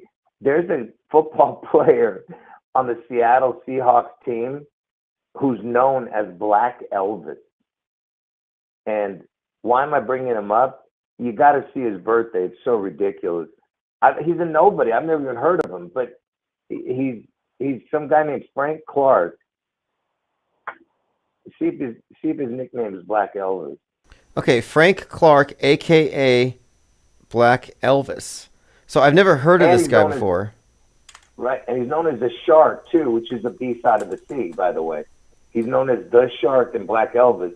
So okay, that's funny. That's funny. So he's got Trump's birthday, 6/14. Yeah. I mean, can you believe that? He's got Trump's birthday. And guess where he went to high school? Where? Cleveland, Ohio. Cleveland, Ohio, and here he is, number 55.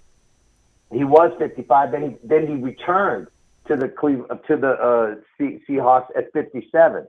So he was 55 with Seahawks. They traded him, brought him back. It's like a resurrection. But what's crazy is that his dad was killed in a fire with 3 other family members in Cleveland, which is the 216 area code, which is August 4th. August 4th is the 216th day of the year, right? Yes. And Cleveland is the 216 area code, and Columbus, Ohio is the 614 area code. That's Trump's birthday. So everything in Ohio connects to Trump. The area codes, the zip codes are all 44s and 45s. Trump is the 44, 45 president. And so 55. It's all connected. 55 is an interesting one because it was on the 55th anniversary of MLK, the assassination of MLK. That was the day that Trump was on trial when he was arrested. And at that time, I started picking up on a lot of stuff with the number of 55. But it's always been correlated with the martyr theme. MLK's death, but the 55 thing is interesting here. Yeah. But his Trump's birthday, again, funny clue, very consistent with stuff we've seen. And shark, 100% beast of the sea reference. Real quick, you were talking about the 55, right? Satan equals 55, right? But and how old was Trump during 9/11? He was 55, right? And the year, it's all connected to each other. The year Obama turned 55 because Obama was born on August 4th. That's why he was the president before Trump. He was 55 when Trump was elected president and when he became president. So when Obama turned 55, Trump became president and was elected. Elected president and became president. And Obama was 55. Trump was 55 during 9/11. And Elvis, who is the real Antichrist, Trump is the image of the Antichrist. Elvis was 55 in the year 90. And that year, the Super Bowl was 55-10, which is the number of Satan, 55-10. And Elvis turned 90 that year. And was it Super Bowl 55 with a Weekend performed with the head injury thing? Yes, exactly. That's another connection to Trump, which I've shown. The Weekend playing with the head wound. And that was the Satan Super Bowl, the 55th Super Bowl. Yeah, and his birthday is 2/16. Yeah, the Weekend is another piece of the puzzle. His name's Abel, like Abe Lincoln or Canaan Abel. Right. Another head wound reference. And check this out. The Cybertruck suspect was a, quote, Rambo type. So he's been described as Rambo, which is interesting because recently Sylvester Stallone has been hanging out with Trump. And Stallone referenced the Resurrection Gym where Rocky was filmed. And so there was something with Sylvester Stallone has been brought up. But anyway, the Cybertruck guy was compared to Rambo. Yeah, that's a good one. You know what I forgot? I forgot the Rose Bowl. The Rose Parade and the Rose Bowl. So the Rose Bowl was won by Ohio. And on that same day, Elvis was at the Rose Parade.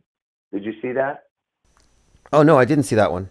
Yeah, Elvis was on the float, the Mississippi float. Elvis was the main guy and the BB King. And Elvis was known as the King, obviously. But and who was the Grand Marshal of the Rose Parade? Billie Jean King. So you have a king representing, she's born on, that creature, Billie Jean King, that lawnmower, that was born on Elvis, JFK's death day, 11/22. So you have a lot of connections with the king there, and Elvis was at the Rose Parade. He was one of the floats, Fascinating. Yeah. Okay, so we're looking at January 6th is tomorrow. Do you have any expectations for Trump getting in? Do you think there's going to be any kind of... I don't think there's going to be any issues. I really don't, because I believe they need this to happen and just go in, because I don't see how he can't be the 47th president. I would be so surprised if they did something ridiculous. But obviously they could have some kind of weird things happen, but I still think he's going to get in. But did you hear that he's going to have a party the day before the inauguration? Yep. And so some lefties are saying he's bringing in his mob because they think there's going to be some insurrection attempt. And so there are some who are projecting some kind of clash. But, as far as this bigger picture goes, it seems like all the pieces are in place. And this is the year that it all goes down. And so we've been waiting for this.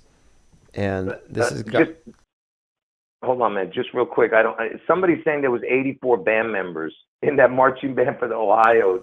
Because, they have the marching bands at the Rose Parade. Oh, yes. Someone's saying there was 84 people there. That's a good one. Because if it's right, it's a good one.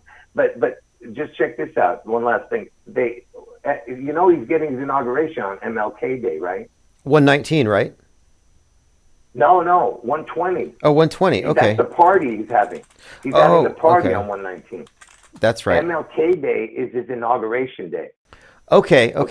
So his arrest date was MLK's 55th assassination anniversary, and now MLK Day, he's getting inaugurated. And MLK was assassinated, right? So he's having inauguration day on MLK Day. And what's interesting, this is the first time since Nixon that the flag is going to be at half-staff, which means death. Right, and Trump's birthday is Flag Day. There's a lot of significance with the flag in there these you things. Go. See, that's what I'm talking about. And And the day that Nixon, when it happened with Nixon, it was on his second term. You know who died? That's why they had it have staff. Trump. And okay. Truman was the president. Truman was the 33rd president, and he was the president when Trump was born. And he's the buck stops here president, because they're going to stop the buck. The Buckeye state is Ohio. Truman Trump, fascinating. And yeah, this is all really intriguing here. The Cybertruck connections, 840 head wound, great connections there. I had let all that kind of pass over, but now that I think about it, the head wound thing and. Yeah. All right, bro. Anyway, I just wanted to catch you up on that, because I don't know if you knew, but No, I did not. And this is a consistent thing. There was one more thing. The Batman Caped Crusader on Amazon ended their season with the Rupert Thorne, which is a Trump guy getting his right ear cut when a boomerang's thrown at him, as a warning for the next season. Amazon bought the second season on 8/4.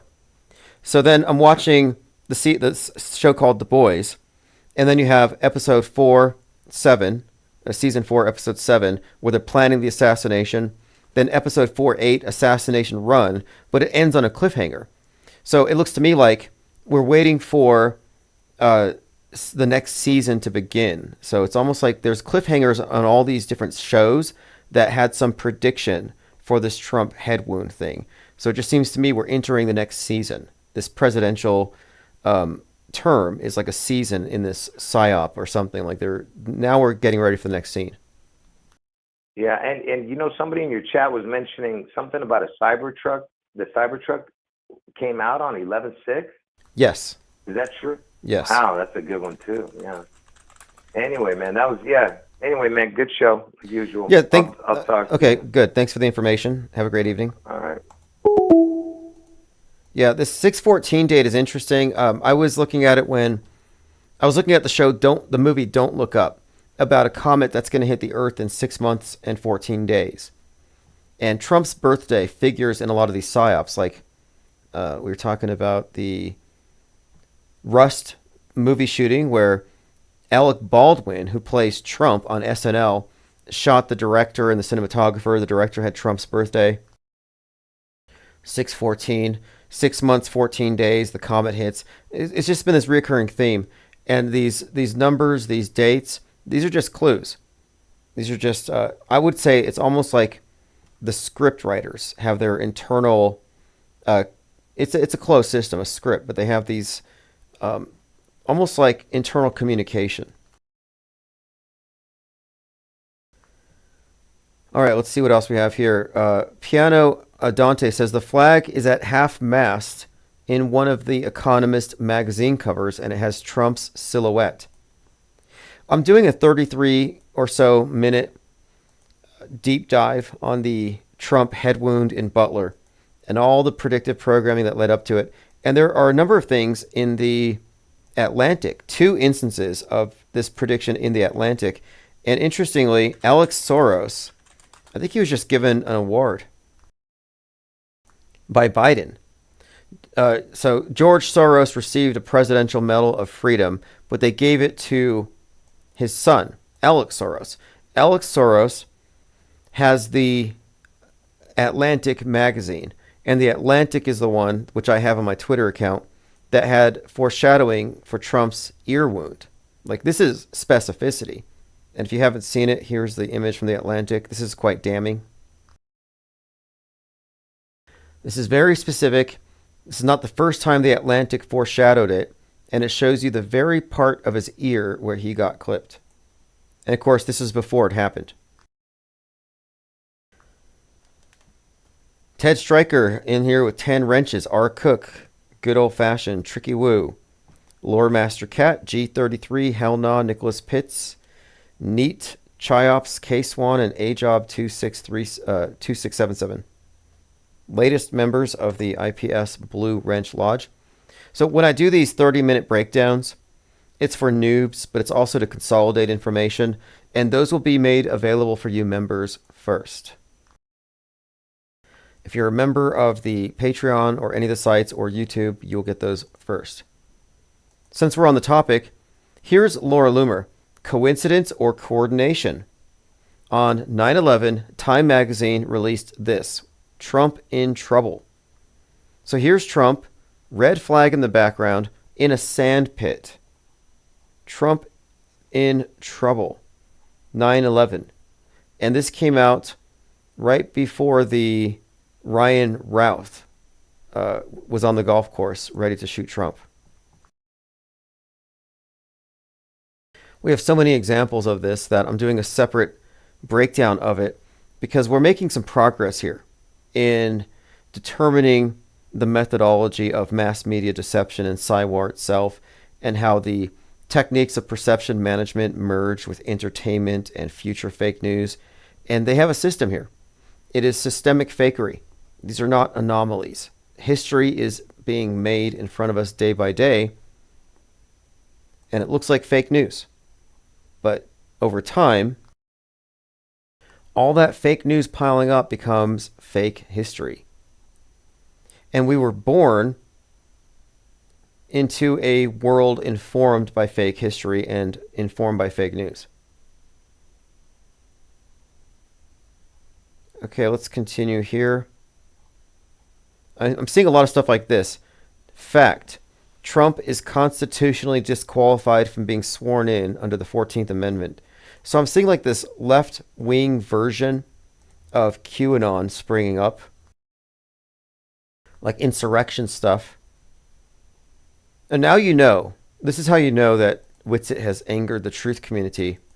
They're accusing him of having a female skull, and they're quoting Deuteronomy, suggesting that he is angering God. He is an abomination to God because he's not wearing the appropriate garments. When the transvestigators start putting diagrams on your face, it means that you've made them mad. You've angered the people who are easily angered and convinced that everybody's a shill. I don't endorse this nonsense. It's just funny. I mean, it's not funny. Is it sad? I don't know what to call it. You've made it. Whitsitt has made it. You're officially a shill when somebody has misgendered you. Okay, let's see what else we have here.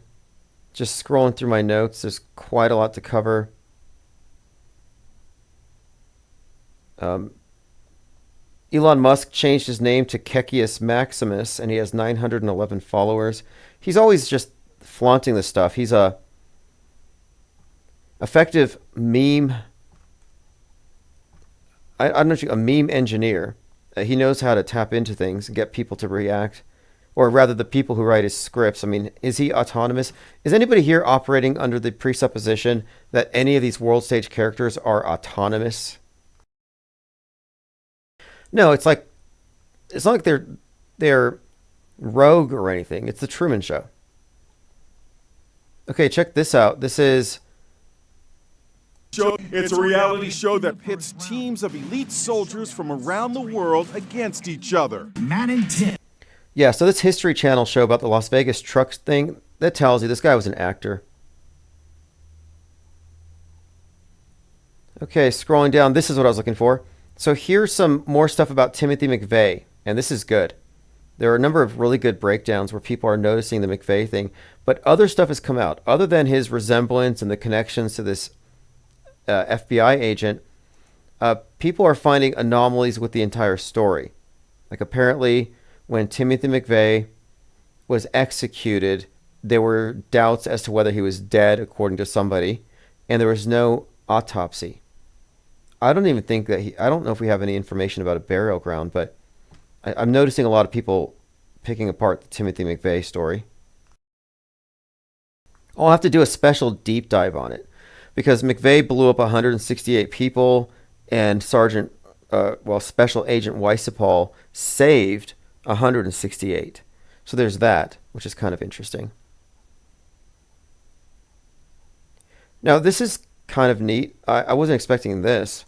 So Synchromorpheus had really focused on this weird Joker jester statue at the site of the Magdeburg truck attack. Another attacker, terrorist who was on the BBC. So he had pointed this out. He said it's overlooking the scene. He thought it might have some significance. I remember looking at it thinking, okay, well, yeah, it may. Well, sure enough, the next truck attack happens where? As Synchromorpheus points out, the Jester Joker is one of the main symbols at Mardi Gras in New Orleans, and it's a very common character you see in the parades. So that's kind of interesting that you have these scenes of these two terrorist truck attacks. Both characters have backgrounds. They have videos you can find online, so they're not just two-dimensional. Both truck attacks, one Christmas, one New Year's, and this Joker element is kind of present at both of them. Interesting connection there. There have been, look, we're just a few days into the new year, and we've been hit with so many psyops back to back. And this is good news for us. Like, I don't have a problem with any of this. Like, this is what we do. And since I'm not saddled with the mistaken belief that these things are real, I don't have any negative side effects from analyzing the news. This is like film criticism for me. Someone shared this. The young Republicans have this poster of Donald Trump with a little red elephant on the side of the head. But the red elephant looks like a bullet hole. Like, doesn't that look like a bullet hole on the side of his head? That's the Washington, D.C. Young Republicans. This came out on March 22nd of last year. And someone noted, and this is maybe a weak connection, maybe not, but they've noted that there's 666 days from this image being posted as a new cover photo until January 19th. So I don't know what to make of that. These connections between dates are kind of weak. They don't often tell you anything. Although there are instances of valid, provable connections, as a rule, I kind of tend to dismiss those as cherry picking and sharpshooting. Again, look at this connection. This is from The Boys, episode 4-7, an episode that had two references to Lee Harvey Oswald. Two. One to Dealey Plaza, one to Oswald. The whole plot is about the president being taken out. So here you have the Homelander flag behind him, bullet hole on him on the screen, sky behind him, and the guy on the left has glasses, sunglasses, dark sunglasses. Here's Trump, guy behind him, dark sunglasses, flag, and sky. And Trump, again, is the person that the Homelander is a parody of. And again, the episode would have aired the day before the Trump shooting, and then the following episode was 5 days later. So this is concurrent programming. If you watched this show about this Trump-like character, you would have seen this image, which nearly perfectly correlates with the Trump fight, fight, fight image.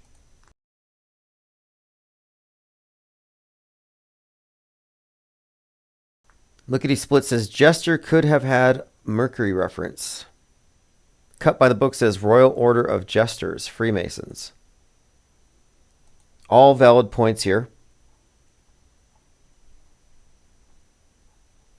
I didn't spend a lot of time on Foggate. Mysterious chemical smell, getting people sick, and you have these individuals who just look confused, baffled.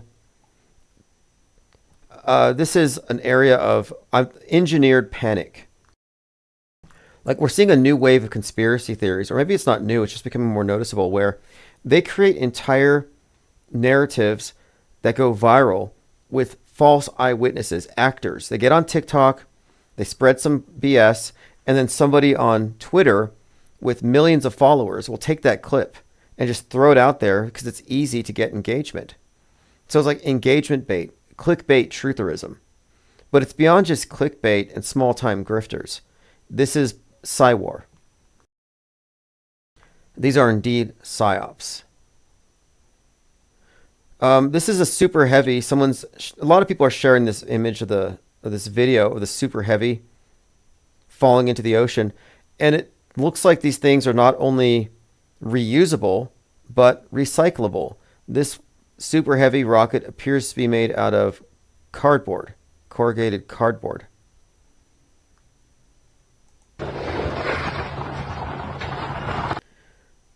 Now, just because it looks like it's made out of cardboard, like they bought this at Party City, doesn't mean that's really what happened. I looked into it, and I read that these things are lightweight and pressurized, and that's why it's collapsing. So it's not just a cheap prop, just looks that way. And I would argue too that not everything they do is fake. It's fake once they get past the Kármán line. It looks like CGI according to Elon Musk, and I agree with him. I agree with Elon Musk that the images they show us from space looking at Earth look like CGI. I disagree with his opinion that these things are real. Here's Candace Owens spreading a truther guardrail. The CIA never discontinued the Manchurian Candidate. This is MK Ultra. Man who died in Tesla Cybertruck was an active duty Army soldier, and he was known at Fort Bragg. And then you have the guy from New Orleans, Fort Bragg, and then you have Ryan Wesley Routh, Fort Bragg. And then you have Timothy McVeigh, Fort Bragg. So people are looking at these various connections and suggesting that these are all mind-controlled assassins, mind-controlled killers. And the reason why Candace Owens is sharing this narrative is that this is an acceptable thing for alt media to believe. You can't believe these things are fake. You can believe that the media is covering up that these were mind-controlled assassins. You see how that works? They cover up the mundane with something extraordinary.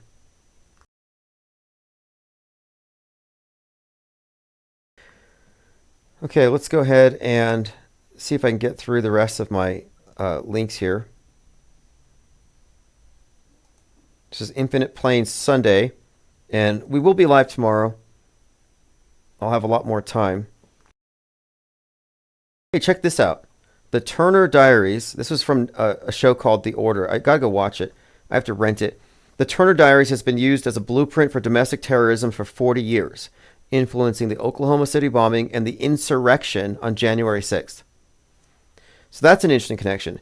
Alex Jones, Dave Koresh, Timothy McVeigh, Waco, and then from Waco to January 6th. And the Turner Diaries is what motivated McVeigh to do the Oklahoma City bombing in this narrative.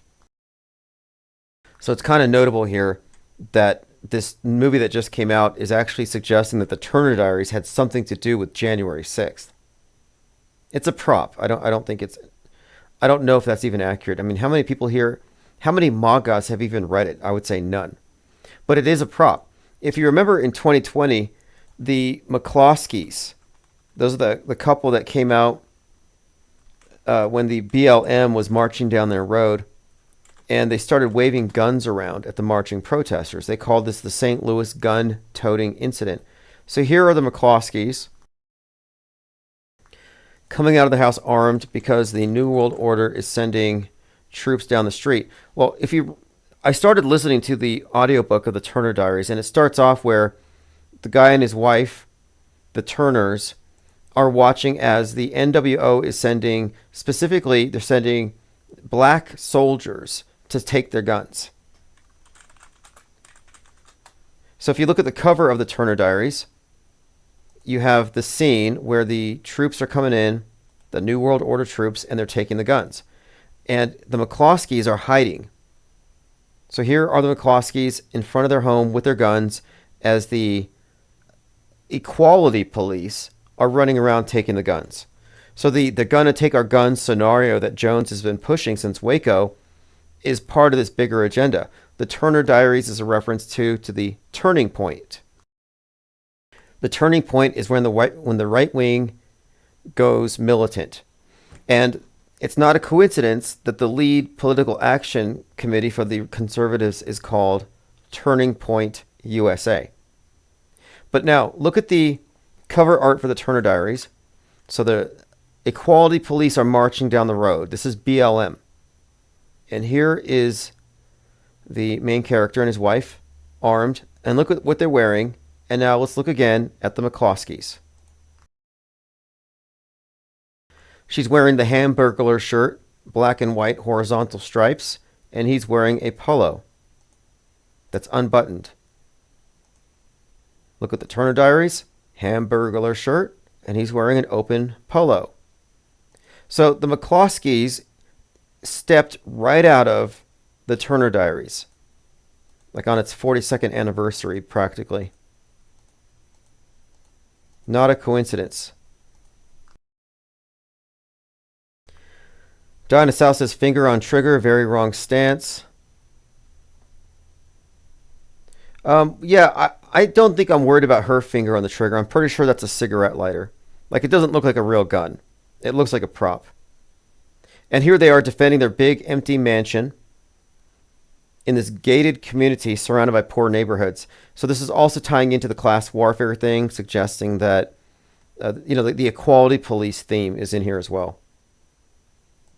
But Turner Diaries is back in the news. It's back in the movies. Not a coincidence. So tomorrow, I think we should have some kind of conclusion with regard to the final experiment. The people who are being questioned should not take it seriously. If people question my claims, people question me all the time. They say there's no way that man orchestrates all the psyops.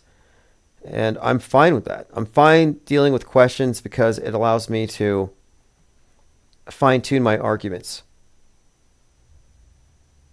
Plain Dakota says, has anybody actually read this book? Well, the way it was originally published, it was published as like a weekly thing, diary entries over time, and then later it was consolidated into a book. And I tried reading once before I was really interested in this topic. And the gist of it was like he's reporting from the front lines in this race war. And it's whites against everybody, and they nuke everybody, so it's the whites getting the nukes. So this is one of the recurring themes as well. But I have a podcast I've been listening to where somebody's reading it and reviewing it. And I'm likely going to finish that today. Diana South says they probably use prop guns like the wooden guns in the Ukraine photos. Yeah, exactly.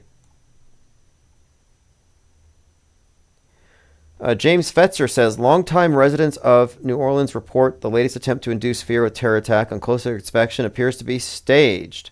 Central casting. I'll have to watch that. Jim Fetzer is pretty solid on calling everything fake. He's not a full-blown auto-hoaxer, but I don't hold that against people who've been in this for decades. There's a different methodology.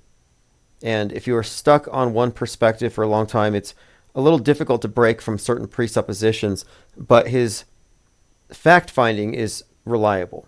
And I don't care about people's conclusions. I'm more interested in their facts. Okay, we've made some progress. I know there's been a lot to catch up on. We had a couple of great callers. Appreciate those as always. And I look forward to tomorrow's debate. I'll make sure I send a live stream notification if I'll be watching it live, because I want to see how they address these various claims. You shouldn't just trust people. Like if I tell you that I remember Nelson Mandela had braces when Ed McMahon gave him a multi-million-dollar check, it would be wrong for me to ask you to believe me out of loyalty and to sacrifice your critical thinking. I would never do that. I wouldn't use fear or guilt to make you believe something that I say. I'm like, don't believe me, believe the facts.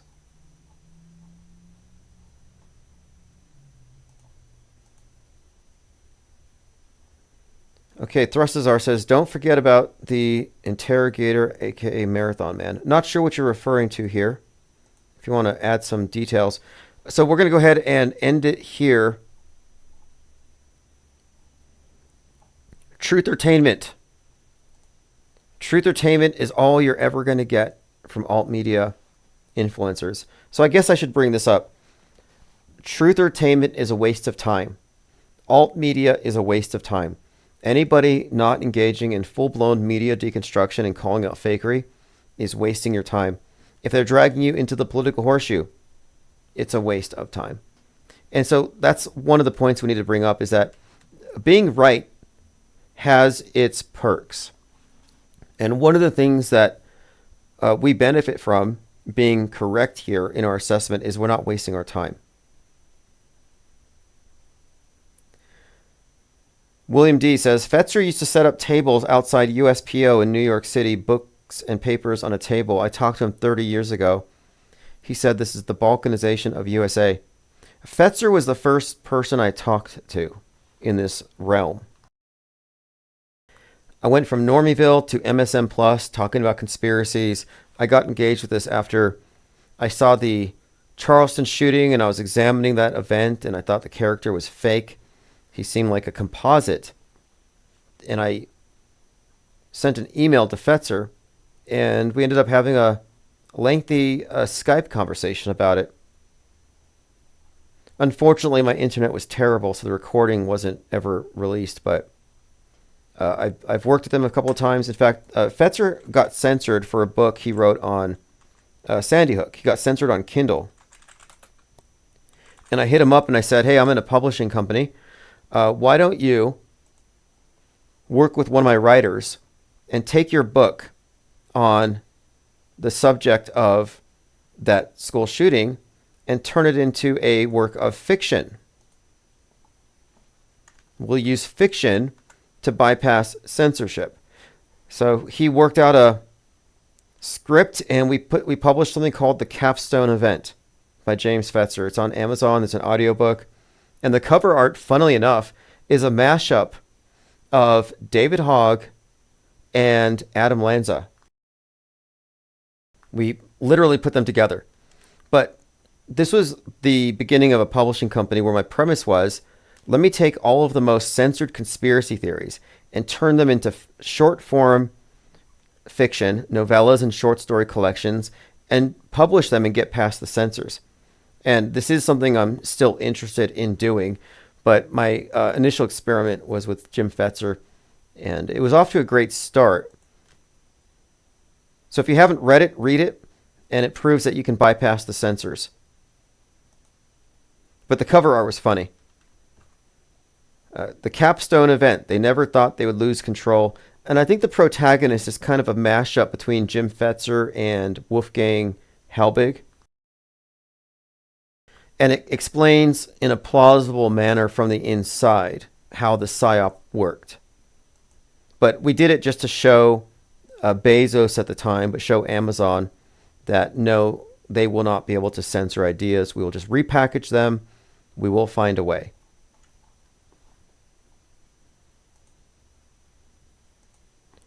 All right, well, we're off to a great start. Terror attacks. We've got snow, fog, drones. What else is happening right now? Oh, tomorrow, January 6th. Is the Democrat Party going to J6 tomorrow? Are they going to do another J6? Are they going to do something to stop the certification?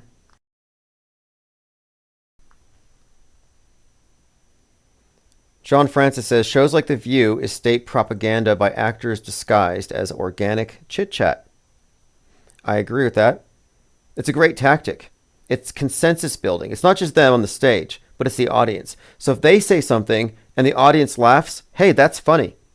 If they say something and the audience boos, it's not funny. They use these shows like 2 Minutes of Hate in 1984. They tell the public who to hate, what opinions are acceptable. Late night talk shows like Jimmy Fallon or Kimmel, they do the same thing.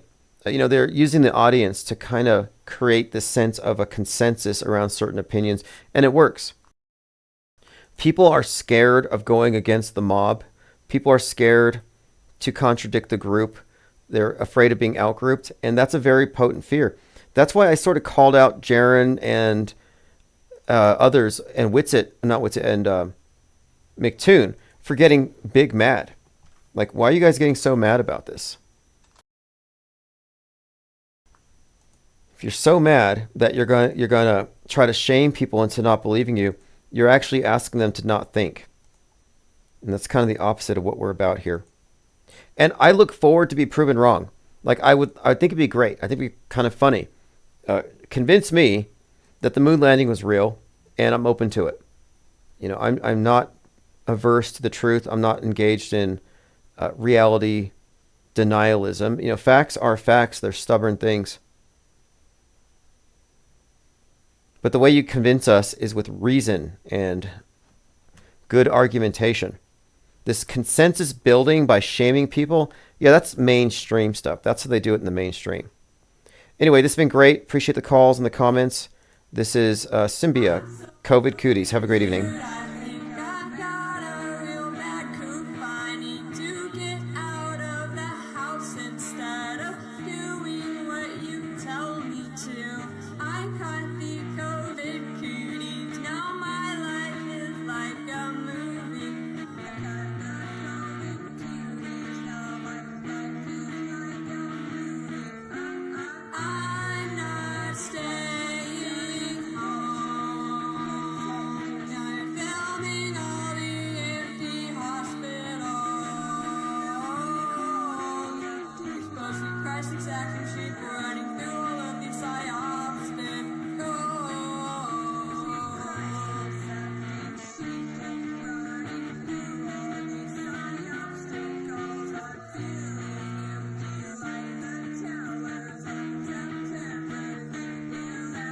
God.